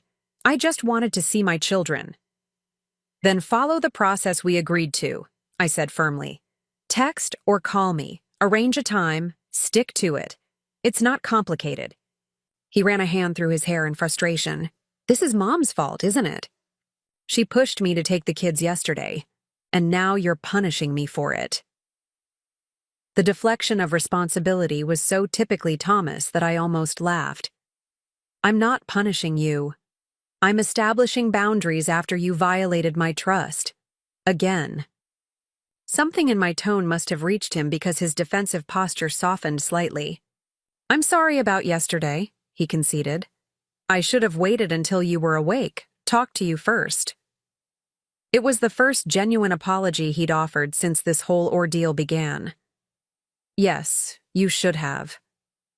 But Rachel, he continued, you have to understand how hard this is for me.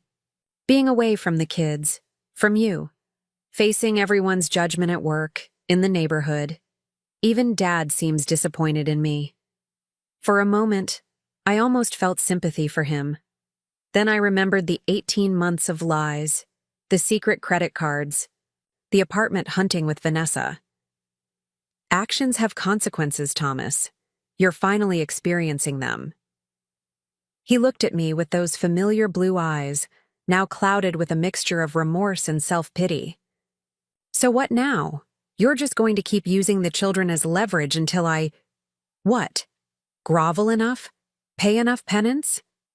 This isn't about punishment, Thomas, I said, keeping my voice low despite my rising frustration. It's about trust. It's about demonstrating through actions, not just words, that you respect me as their mother and as a person. I do respect you, he insisted. Then act like it, I challenged. Honor our agreements. Stop letting your mother interfere in our parenting decisions. Take responsibility for your choices instead of blaming everyone else for your problems.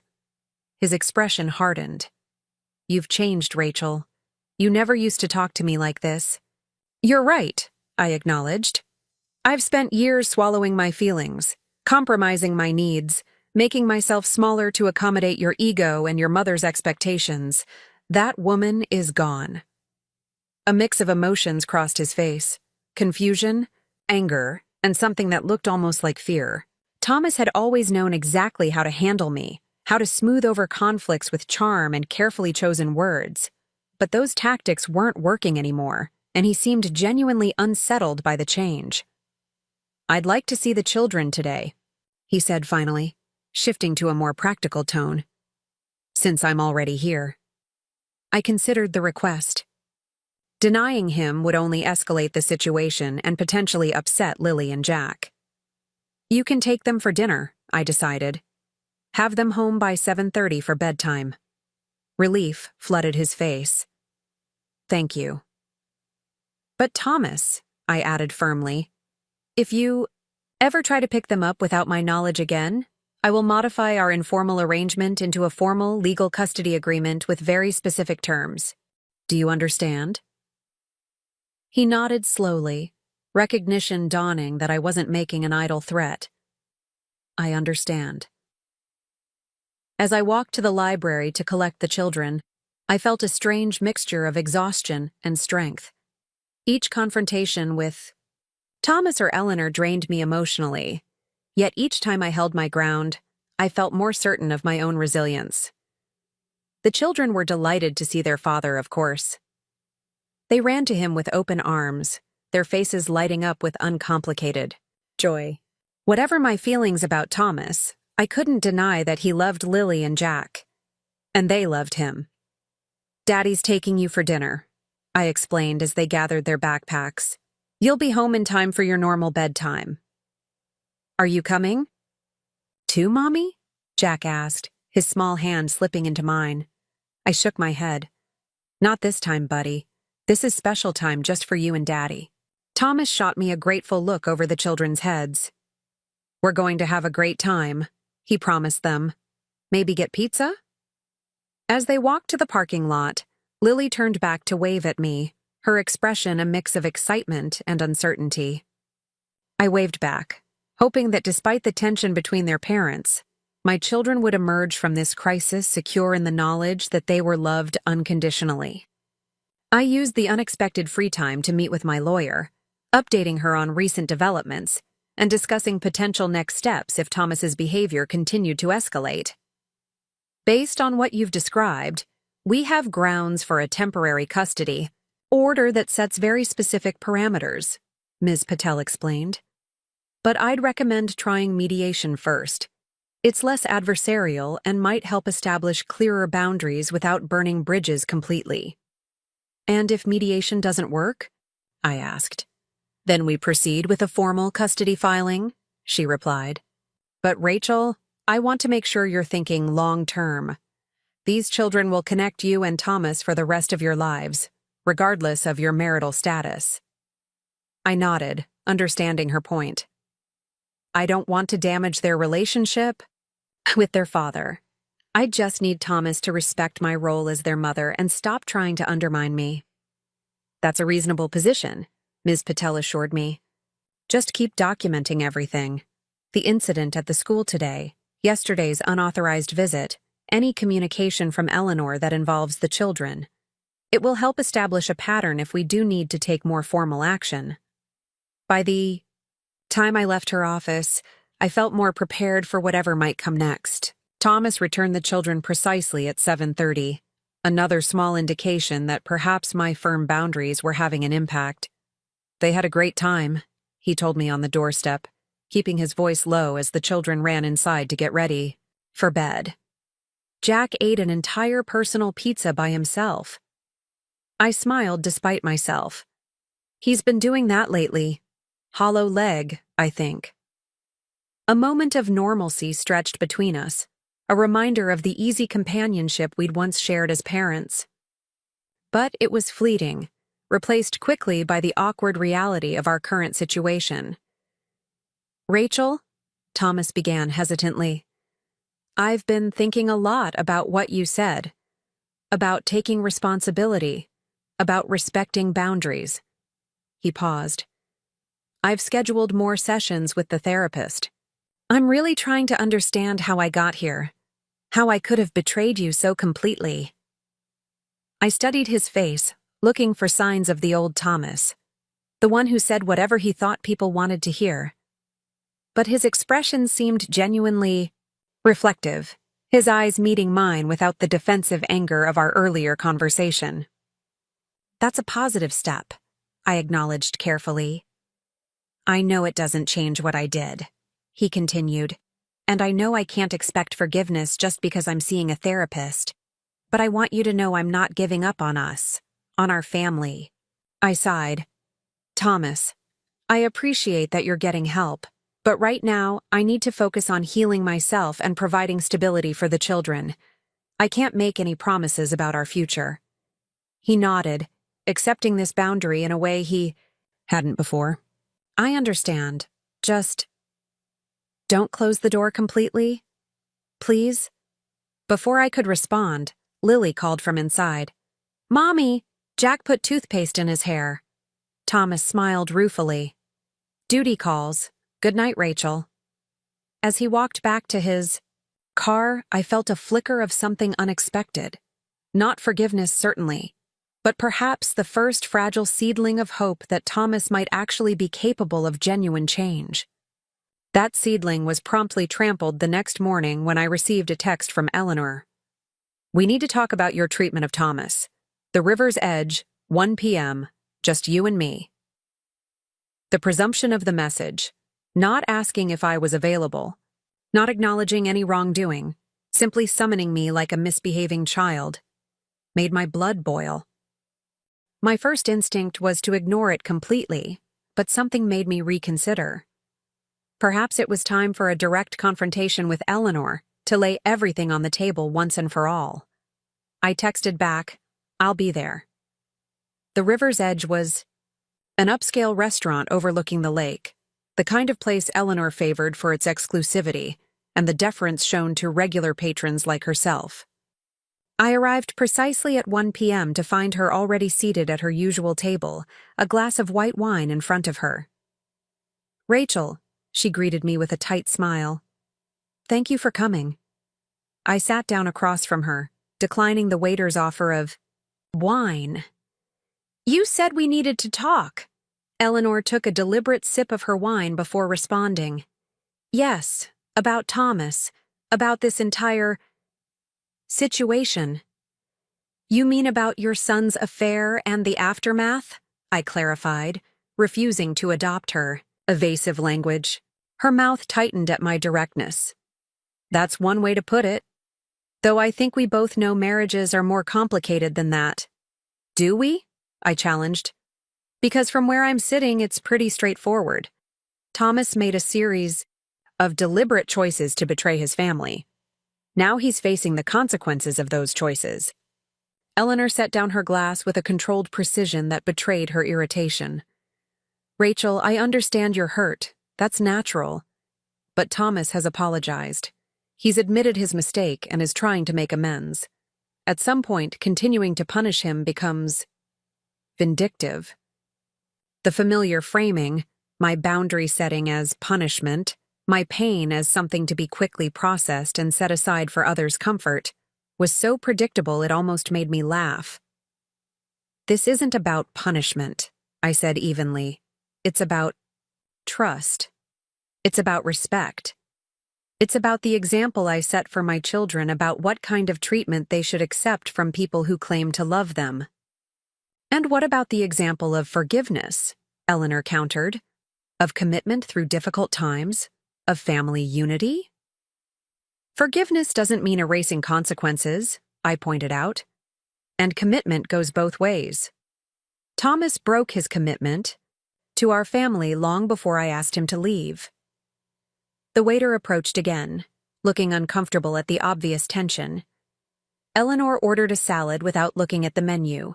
I asked for an iced tea, not intending to stay long enough for a meal. Once he departed, Eleanor leaned forward, her voice lowering. Rachel, I've been patient. I've given you time to work through your feelings. But this has gone on long enough. Thomas is miserable. The children are confused. Our family is fractured. And whose fault is that? I asked quietly. It doesn't matter whose fault it is, she exclaimed, her composure slipping slightly. What matters is fixing it. It absolutely matters whose fault it is, I disagreed. Because fixing it doesn't mean going back to the way things were. It means building something new based on honesty and mutual respect, things that have been missing from my marriage for a very long time. Eleanor's eyes narrowed.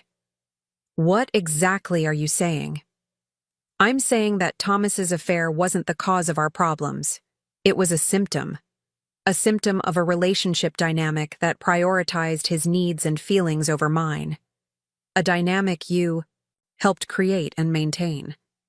She recoiled as if I'd slapped her. How dare you blame me for Thomas's mistakes? I'm not blaming you for the affair, I clarified.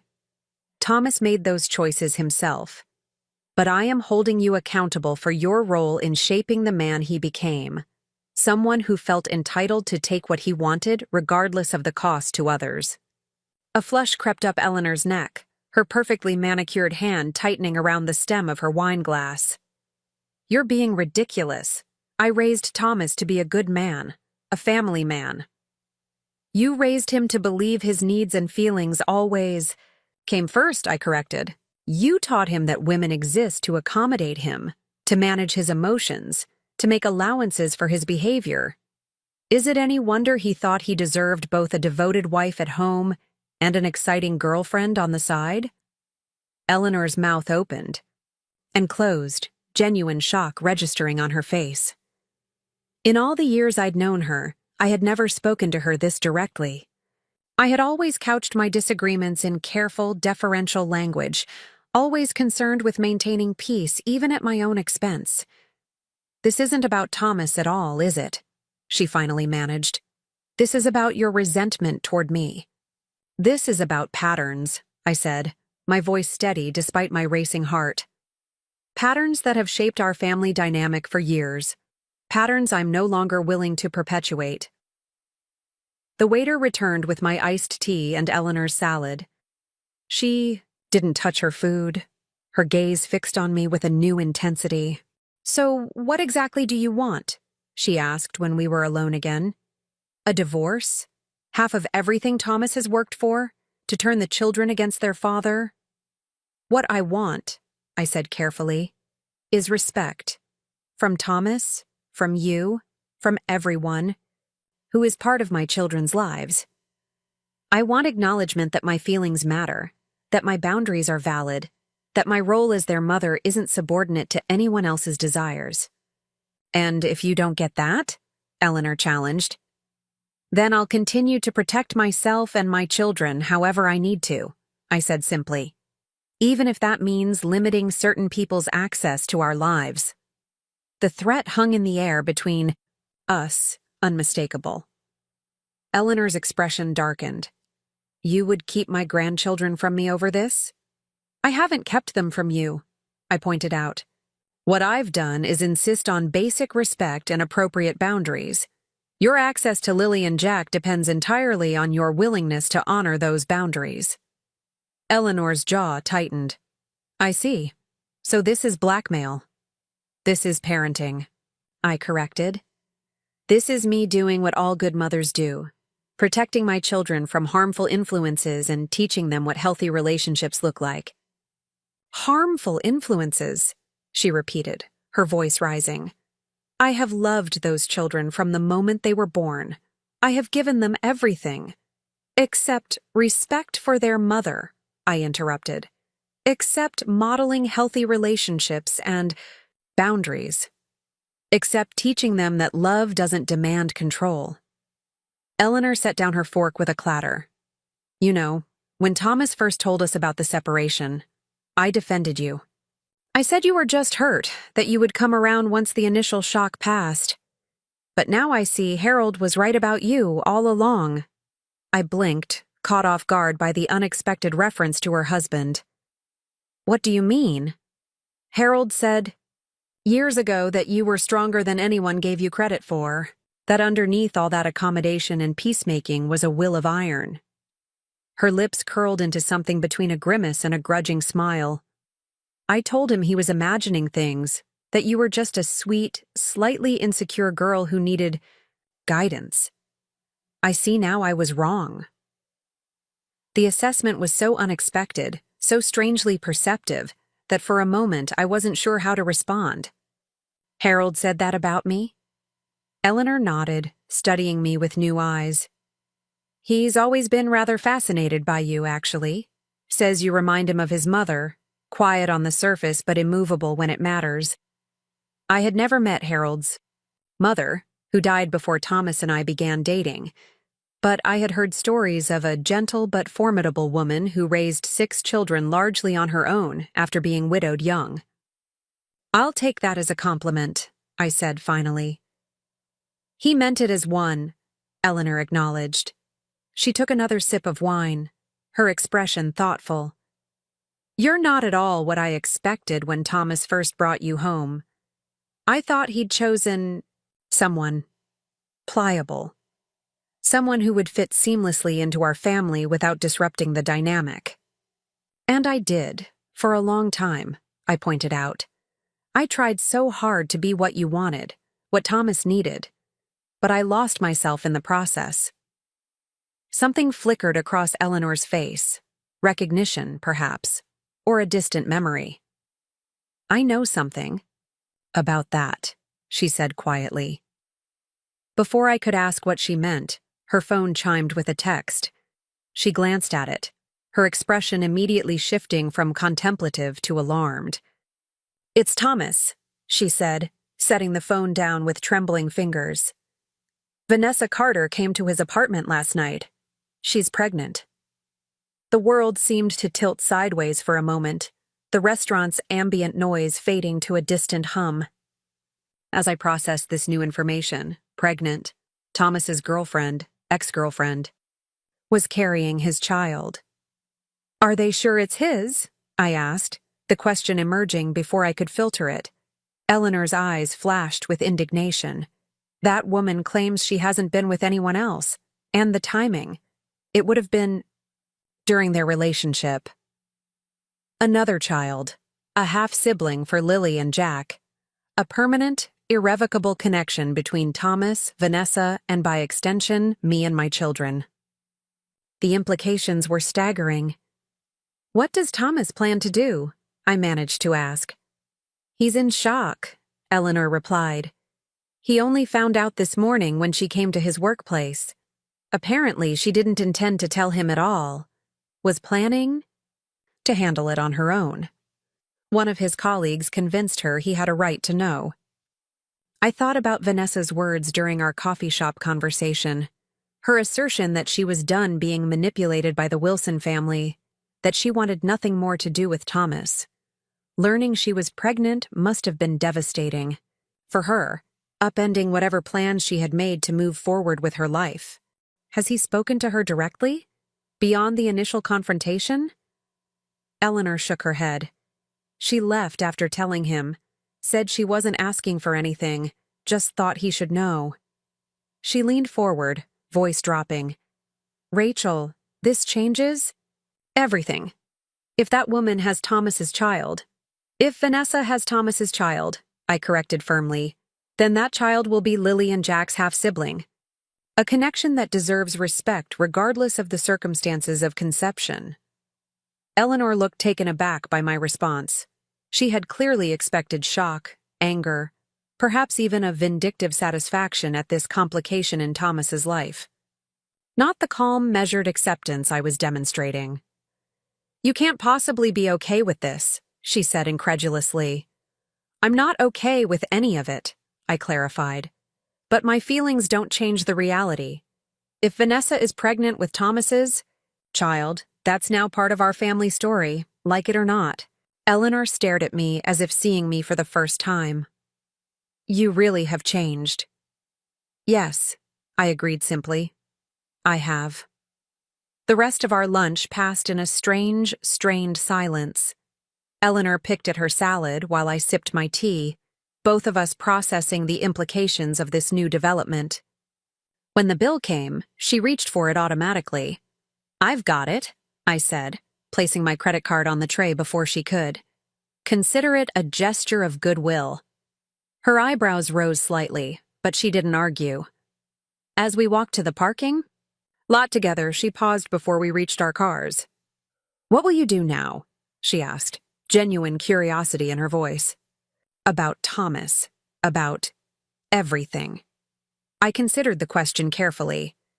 I don't know yet, but whatever I decide, it will be based on what's best for me and my children, not what's most comfortable for everyone else. Eleanor nodded slowly. I suppose that's fair. She hesitated, then added with unexpected candor. I've never been very good at putting myself first. Perhaps that's why I've always been a bit intimidated by women who can. It was such a surprising admission that for a moment I could only stare at her. This woman who had always seemed so formidable, so certain of her place in the world, was confessing to insecurity. And not just any insecurity, but one related to her perception of my strength. Thank you for being honest, I said finally. It helps me understand you better. Yes, well, she said, straightening her shoulders and reclaiming her usual composed demeanor. I should be going. Thomas will need guidance through this situation. I bit back the urge to point out that Eleanor's guidance was partly what had led us all to this point. Instead, I simply nodded. Goodbye, Eleanor. As I drove home, my mind raced with the implications of Vanessa's pregnancy. How would this affect the fragile co-parenting relationship Thomas and I were attempting to build? How would I explain it to Lily and Jack when the time came? What kind of relationship would they have with this new half-sibling? I was still wrestling with these questions when my phone rang through the car's Bluetooth system. Unknown number. Hello? I answered cautiously. Rachel? It's Vanessa. Vanessa Carter. My hands tightened on the steering wheel. Vanessa. I just heard the news from Eleanor. A sharp intake of breath. You've spoken to Eleanor today? We had lunch, I confirmed. Thomas texted her about your situation while we were together. God, Vanessa muttered. So the whole Wilson clan knows already. Fantastic. For what it's worth, I'm sorry, I offered. This can't be easy for you. A hollow laugh. No, it's not. Especially since I never planned to tell any of you. I was going to handle it on my own, move to Seattle where my sister lives. But my idiot coworker saw me getting sick in the bathroom and connected the dots. She thought she was doing the right thing, encouraging me to give Thomas a chance to step up. I could hear the air quotes in her voice, the bitter resignation. What do you want, Vanessa? I asked gently. From Thomas? From this situation? Nothing, she said firmly. Absolutely nothing. I don't want his money. I don't want his involvement. I don't want his family's interference. I just want to live my life on my terms. It was a sentiment I understood all too well. I respect that. But if you decide to have this baby, you should know that my children will be its half-siblings. And despite everything that's happened, I would want them to have the opportunity to know each other if you're open to it. Silence stretched across the line. That's not what I expected you to say, Vanessa finally admitted. I thought you'd be angry that you'd see this as one more betrayal. Oh, I'm angry, I clarified. But not at you, and certainly not at an innocent child. Thomas made his choices, and now we're all living with the consequences. You're a better person than I'd be in your shoes, Vanessa said quietly. Don't canonize me yet, I warned with a small laugh. I'm still figuring this out one day at a time. Aren't we all? She agreed. After a pause, she added, I'm keeping the baby. I wanted you to know that. Whatever happens with Thomas, with his family, I'm having this child. It's not how I planned to become a mother, but here we are. Here we are, I echoed. Vanessa, I meant what I said about the children, knowing each other. Whatever boundaries you need to set with Thomas and his family, I'll respect. But I hope we can find a way for these siblings to have some kind of relationship. I'd like that, she said, sounding relieved. Thank you, Rachel, for being so human about all this. After we hung up, I sat in my parked car for several minutes, trying to process everything that had happened in the span of a single day. Eleanor's unexpected vulnerability, Vanessa's pregnancy, the shifting landscape of what family would mean for Lily and Jack going forward. And through it all, a strange sense of clarity was emerging. The path ahead wasn't clear. There were still decisions to make, boundaries to establish, relationships to redefine. But for perhaps the first time since Thomas's betrayal came to light, I felt certain of my own ability to navigate whatever came next. My phone buzzed with a text from Thomas. Can we talk? Face to face? It's important. I knew what he wanted. To discuss. I also knew this conversation would be pivotal in determining what kind of relationship we would have moving forward, not just as husband and wife, but as parents to our children and to the new life growing inside Vanessa. Tomorrow, I texted back.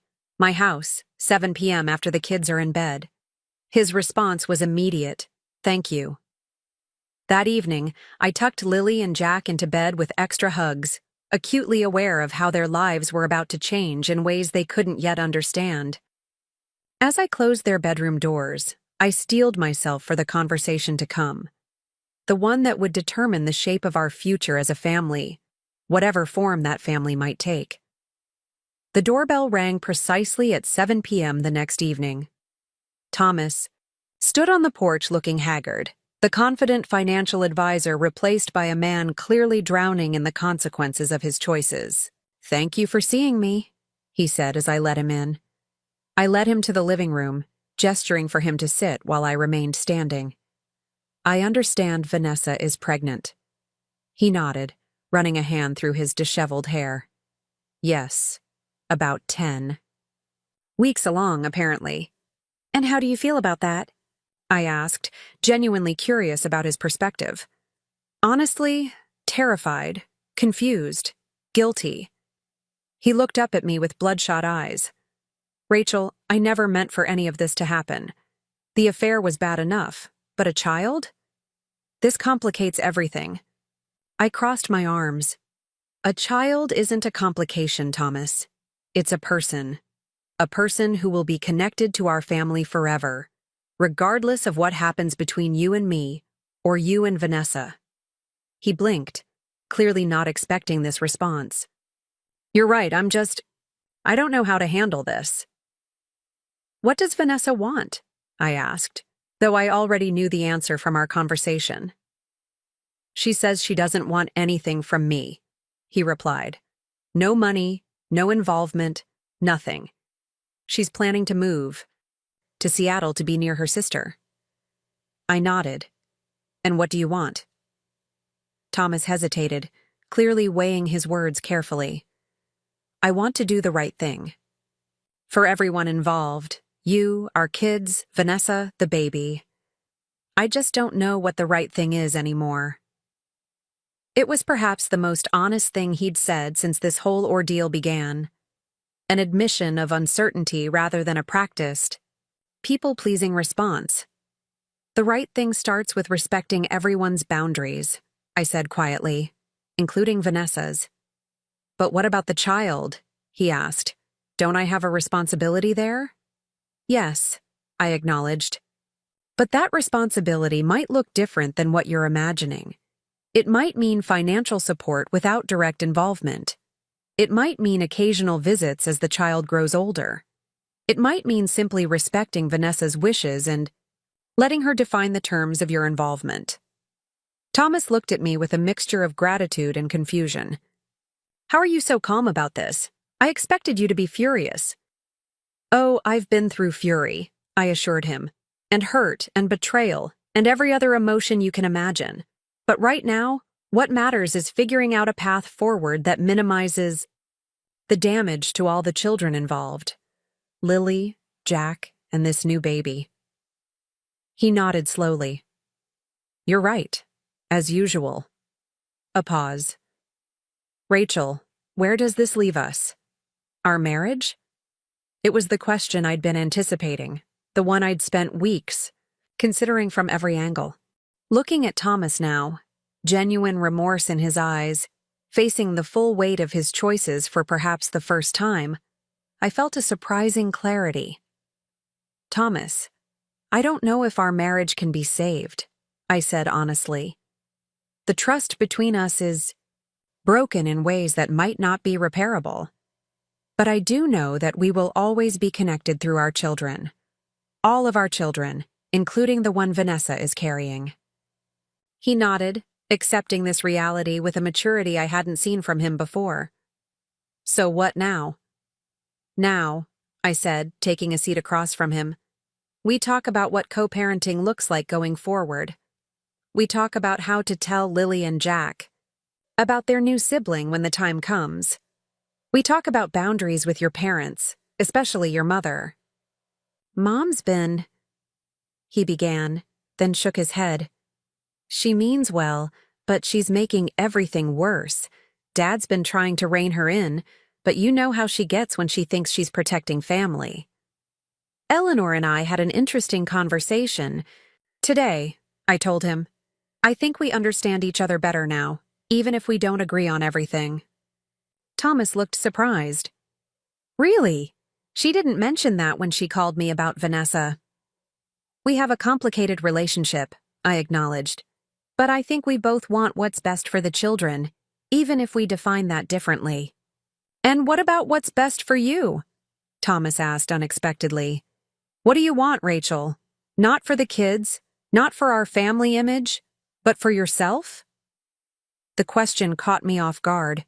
In all our years together, Thomas had rarely asked me that so directly, so sincerely. It was the question I'd been asking myself since discovering his betrayal, the one that had led me to stand up to him, to Eleanor, to the expectations that had shaped my life for so long. I want peace, I said finally. I want respect. I want the freedom to define myself beyond being your wife or Lily and Jack's mother. I want relationships based on honesty and mutual care, not obligation or appearances. Thomas absorbed this, his expression thoughtful. You deserve all of that, he said quietly. I'm sorry I didn't see it sooner, how much of yourself you set aside to accommodate me, to keep the peace. I took advantage of that without even realizing it. The acknowledgement, so long in coming, brought unexpected tears to my eyes. Thank you for saying that. I mean it, he insisted. And whatever happens between us, I want you to know I'm committed to changing. Not just to try to win you back, but because I need to be a better person, a better father, for all my children. In that moment, looking at the genuine remorse and determination in his eyes, I felt something unexpected. Hope. Not necessarily for our marriage, which might indeed be beyond saving, but for our ability to forge a new kind of relationship built on mutual respect, rather than the unbalanced dynamic we'd maintained for so long. One day at a time, I said, softly. That's all any of us can do. He nodded, accepting this non-answer as the most honest response I could give. One day at a time. As Thomas left that evening, I stood on the porch watching him walk to his car, struck by how much had changed in just a few weeks. The woman who had discovered her husband's betrayal that night in the kitchen seemed like a different person entirely. Someone who had accepted disrespect as the price of peace, who had made herself small to fit into others' expectations. That woman was gone. In her place stood someone stronger, clearer, more certain of her own worth. Someone who might forgive Thomas someday, not to preserve appearances or maintain the status quo, but because forgiveness was a gift she chose to give for her own healing. And when Eleanor called the next morning, her voice uncharacteristically, hesitant as she asked if she could visit the children that weekend, I found myself responding not from a place of obligation or fear, but from a position of strength. Yes, I said. But just you this time, Eleanor. No Thomas, no Harold. I think it's time you and I learn to navigate this new reality together, for the sake of all the children in our expanding family. Her surprise was palpable even through the phone. All the children? You mean, Vanessa's baby will be Lily. And Jack's sibling, I said firmly. Which makes that child part of our family, regardless of how we all feel about the circumstances of conception. A long pause. You continue to surprise me, Rachel. I continue to surprise myself, I admitted. But I'm learning that's not a bad thing.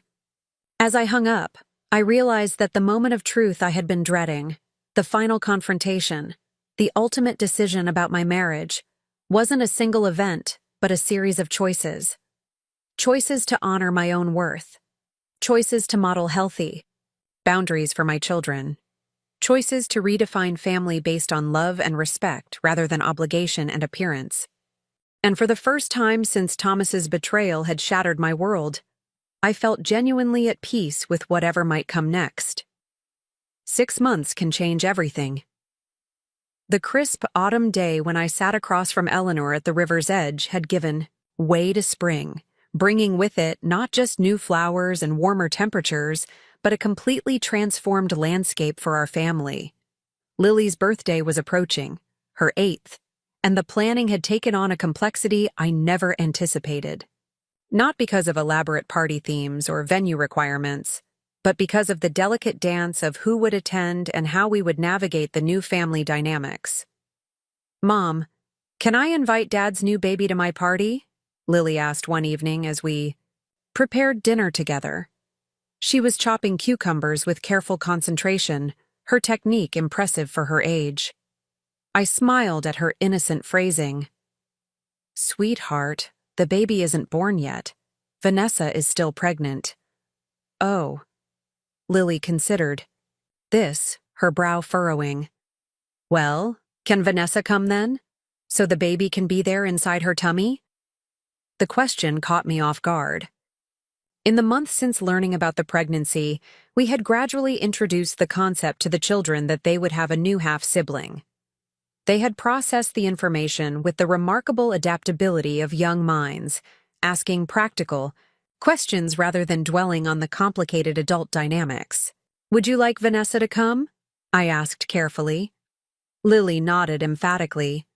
She was nice when we met her at the park, and she let me feel the baby kick. The memory of that day flooded back, a cautious first meeting arranged at the neutral territory of Oak Ridge Park.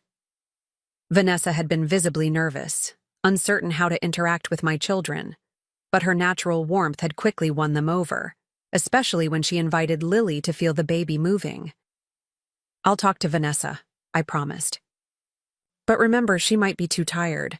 Growing a baby takes a lot of energy. I know, Lily said seriously. That's why you got so big with Jack. You were using all your energy to grow him. I laughed.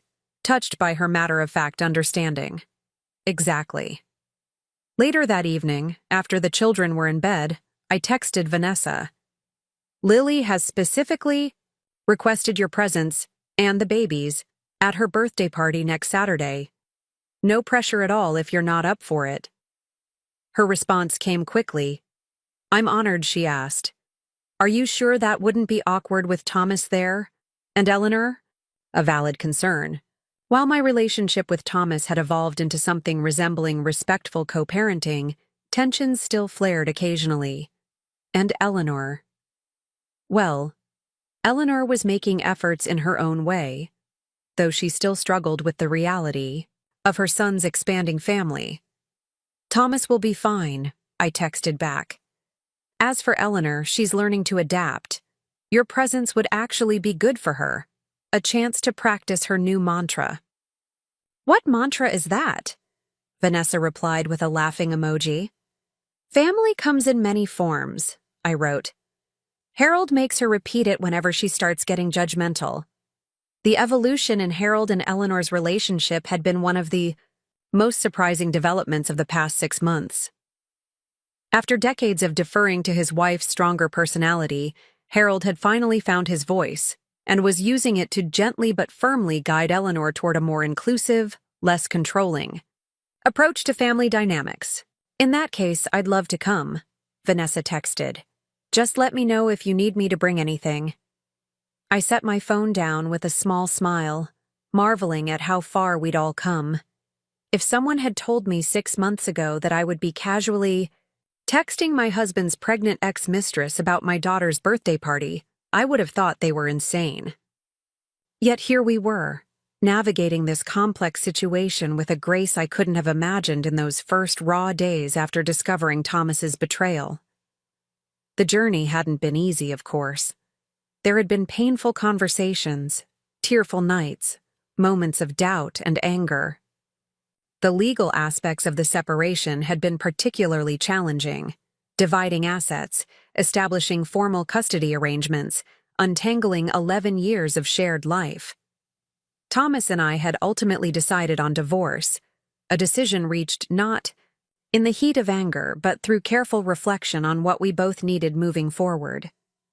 Our relationship had been irreparably damaged, not just by the affair, but by the years of imbalance that preceded it. We both deserved the chance to build something healthier, whether alone or eventually with new partners. Yet surprisingly, our communication had improved since making that difficult decision. Without the pressure to salvage our marriage, we could focus solely on effective co-parenting and mutual respect. Thomas had continued with therapy, working to understand the patterns that had led to his destructive choices. I had started therapy as well, exploring why I had accepted less than I deserved for so long. The doorbell rang, interrupting my reflections. It was relatively late for visitors, nearly 9 p.m. I peered through the peephole, surprised to find Eleanor, standing on my porch. Eleanor, I said as I opened the door, is everything all right? She looked uncharacteristically hesitant, clutching her handbag with both hands. May I come in? I won't stay long, I promise. I stepped aside to let her enter, noting that she hadn't arrived with her usual air of entitlement. Something had changed, or was changing, in our dynamic. The children are asleep, I explained, leading her to the living room. Can I get you anything? Tea? She shook her head, perching on the edge of the sofa. No, thank you. I needed to speak with you about Lily's birthday. I took a seat across from her, curious. What about it? Eleanor smoothed an invisible wrinkle from her skirt. Harold mentioned that Vanessa might be attending. Ah, so that was it. Lily asked specifically if she could come. I've already invited her. Eleanor nodded slowly. I see. And you're comfortable with that arrangement? I'm prioritizing what Lily wants for her birthday, I explained. She's developed a genuine interest in her future sibling, and by extension, in Vanessa.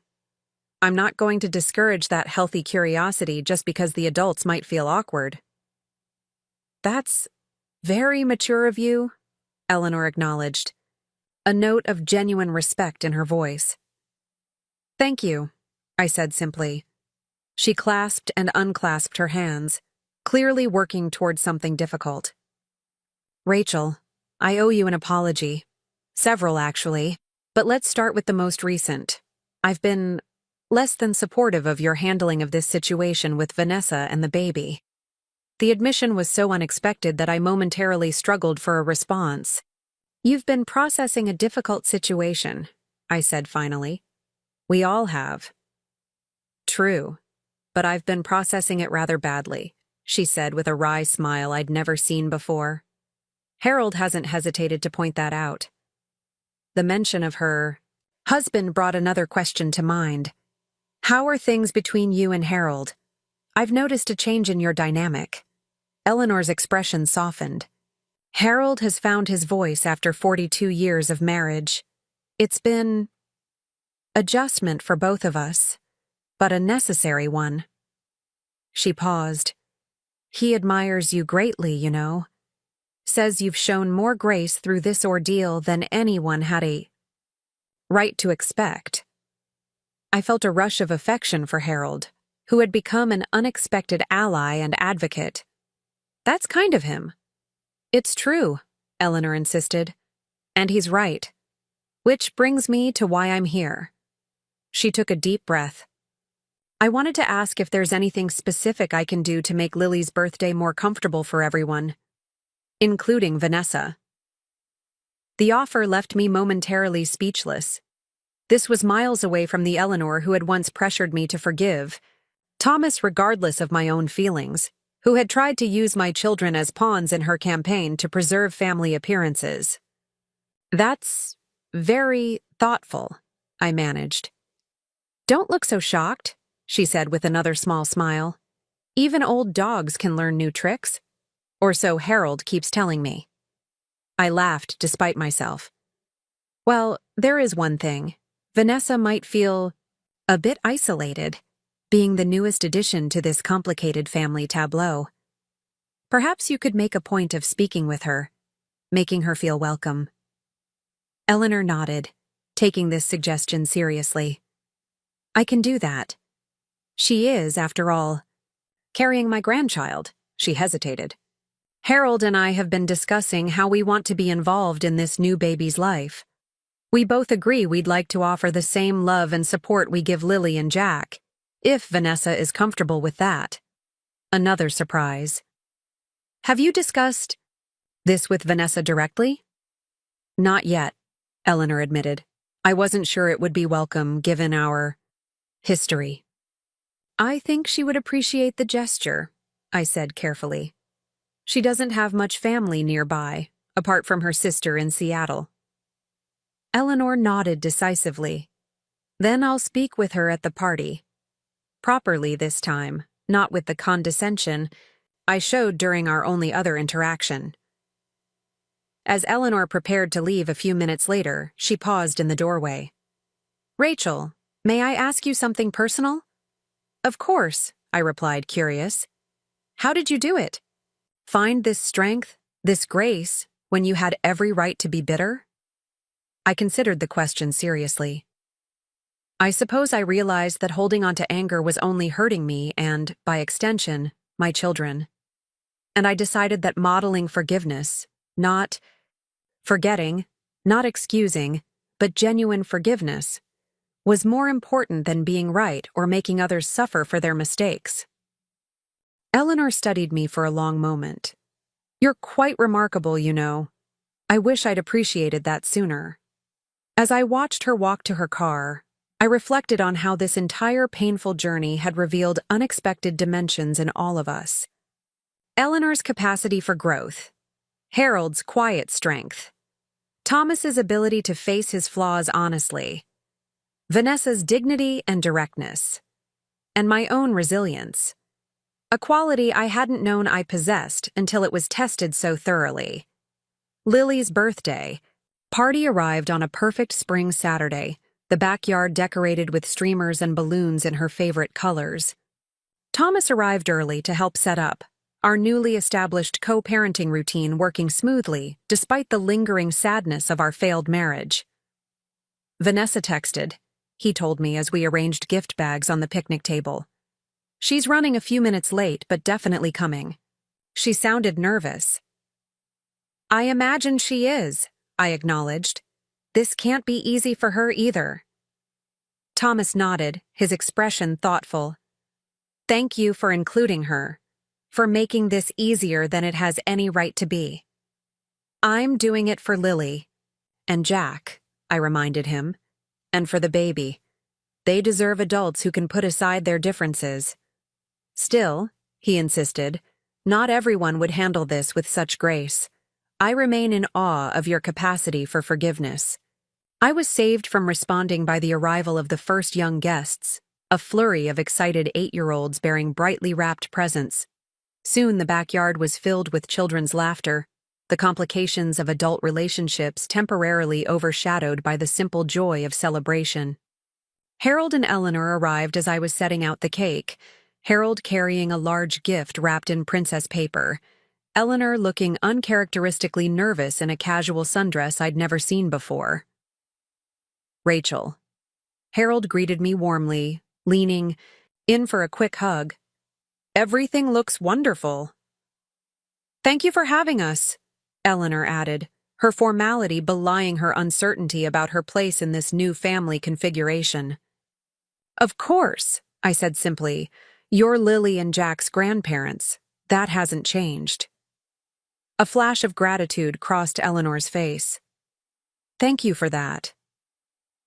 The arrival of Vanessa caused a momentary hush among the adult guests, most of whom were aware of the complicated situation, but unsure how to navigate it socially. She stood awkwardly at the gate, one hand resting on her prominent baby bump, the other clutching a neatly wrapped gift. It was Lily who broke the tension, running across the yard with her arms outstretched. Vanessa, you came. Can I feel the baby?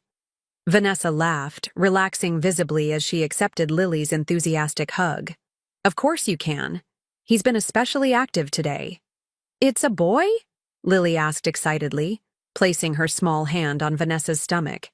I'm going to have a brother? Yes, Vanessa confirmed, making her way into the yard with Lily still attached to her side. Found out last week. Your dad knows, but we were waiting for the right time to tell you and Jack. I approached them, offering Vanessa a genuine smile. Perfect timing. Lily's been asking nonstop. As we stood chatting, I noticed Eleanor observing us from across the yard, her expression unreadable. After a moment's hesitation, she smoothed her dress and walked purposefully toward us.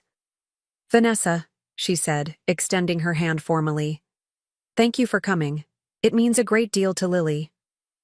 Vanessa looked surprised, but accepted the handshake. Thank you for being welcoming. I wasn't sure. Whether I would behave myself? Eleanor finished with unexpected self-awareness. A reasonable concern, given our previous interaction, but I'm learning to adapt to our unique family circumstances. Grandma's been practicing, Lily announced proudly. Daddy says she's getting better at not being bossy. Eleanor's cheeks flushed, but surprisingly she laughed. Out of the mouths of babes. She's not wrong. The tension broken, Vanessa relaxed slightly. Well, we're all navigating unfamiliar territory here. Indeed, Eleanor agreed. After a moment's hesitation, she added, Harold and I were hoping we might discuss the possibility of being involved in the baby's life. As grandparents, if you're comfortable with that. Vanessa blinked, clearly caught off guard by the direct approach. I would be open to that conversation. The baby should know his family. All of his family. I stepped back, giving them space for this important first step toward a new kind of relationship. As I moved through the party, helping children with games and distributing snacks, I found myself repeatedly struck by the tableau we presented. Thomas chatting amiably with my friend Megan, Harold entertaining Jack and his friends with magic, Trix Eleanor and Vanessa engaged in earnest conversation by the refreshment table. It wasn't perfect. There were moments of awkwardness, brief flashes of old pain, the occasional tense silence. But there was also genuine effort on all sides, a collective commitment to creating something new from the ashes of what had been destroyed. The highlight of the day came when Lily opened her presents. Among the expected toys and books was a small blue box from Vanessa. Inside was a delicate silver bracelet with 2 charms, a letter L and a tiny heart. "It's beautiful," Lily breathed, immediately putting it on. "The heart opens," Vanessa explained, showing her the tiny hinge. "I thought maybe when the baby is born, we could put a tiny picture inside. So you can keep your little brother close, even when you're not together." Lily's eyes widened with delight. "Like a locket? For my brother?" "Exactly," Vanessa smiled. "So you'll always be connected." I caught Thomas watching the interaction, unexpected tears in his eyes. When our gazes met, I saw in his expression what I felt in my heart: sorrow for what we had lost, but also hope for what was being created in its place. Later, as the party wound down and guests began to leave, I found myself standing beside Harold at the edge of the yard, watching Eleanor help Vanessa to a comfortable chair. "Remarkable, isn't it?" Harold mused. "6 months ago, I wouldn't have believed this possible." "Life has a way of surprising us," I agreed. He turned to me, his expression serious. "I want you to know how proud I am of you, Rachel. You've taught all of us, me, Eleanor, Thomas, what true strength looks like." I shook my head, uncomfortable with the praise. "I just did what I had to do." "No," Harold insisted gently. "You did what was right, even when it was difficult. Especially when it was difficult. You put the children first without using them as weapons. You maintained your dignity without seeking revenge. You found a way to forge something positive from circumstances that would have broken many people." His words touched something deep inside me, a recognition of how far I'd come from that night in the kitchen when Vanessa's call had shattered my world. "Thank you," I said simply. As the last guests departed and the children played with new toys in the living room, I found myself alone in the kitchen putting away leftover cake. Vanessa appeared in the doorway, one hand supporting her lower back. "Need any help?" she offered. I shook my head. "You should rest. How far along are you now?" 32 weeks, she said, easing herself onto a kitchen stool despite my suggestion. "Getting close." "Nervous?" I asked, genuinely curious about her state of mind. She laughed softly. "Terrified. But also ready, I think. My sister's moving here next month to help after he's born." "That's wonderful," I said sincerely. "And you know, Lily and Jack will be excited to help too. In their own way." Vanessa nodded, her expression turning serious. "Rachel, I want you to know how much I appreciate everything you've done. The way you've included me, how you've helped the children understand." She hesitated. "Most women in your position would have made this impossible." I leaned against the counter, considering my response carefully. I decided early on that I could either be guided by hurt and anger, or by what would ultimately be best for everyone involved, especially the children. It wasn't always easy to choose the latter, but it was always right. "Well, it's made all the difference," she said quietly. "Not just for me and the baby, but I think for Thomas too, for all of us." As Vanessa left a few minutes later, Eleanor unexpectedly offered to drive her home. "It's on our way," she insisted. "And you shouldn't be driving yourself at this stage, anyway." I watched from the porch as Harold held the car door for Vanessa, Eleanor walking beside her with unusual solicitude. Thomas stood nearby, his expression a complex mixture of emotions as he observed this unlikely alliance forming around his unborn son. "Quite a day," he commented as he joined me on the porch after they'd gone. "Indeed," I agreed. Lily loved every minute of it. Thanks to you, he said quietly. All of this, the civility, the new connections, it's because you chose grace over bitterness. I shook my head. It's because all of us decided that the future was more important than the past, even your mother. Thomas laughed. Especially my mother. I've never seen her work so hard at anything as she's working at being a better grandmother to all her grandchildren. People can surprise you, I observed. You certainly surprised me, he admitted. I never realized how strong you were until I saw you stand up to me, to Mom, to all the pressure to sweep everything under the rug. I should have seen it sooner. I didn't see it in myself either, I told him honestly. Not until I had to. We stood in companionable silence for a moment. The air between us cleared of the resentment and pain that had clouded it for so long. We weren't friends exactly, but we had found our way to something like respect, a foundation we could build upon as we raised our children together, separately. I should go, Thomas said finally. Will you bring the kids over tomorrow afternoon as planned? I nodded. They're looking forward to it. After Thomas left and the children were in bed, I sat alone in the quiet house, reflecting on the journey of the past 6 months. The woman I had been, accommodating to a fault, afraid of conflict, defining herself by others' expectations, was gone forever. In her place stood someone stronger, clearer about her own worth, unafraid to set boundaries and hold others accountable. It hadn't been easy. There had been days of doubt, moments of weakness when I'd been tempted to fall back into old patterns of appeasement and self-sacrifice. But each time I'd chosen the harder path of self-respect, each time I'd insisted on being treated with dignity, I had grown more confident in my new identity. The divorce would be finalized next month.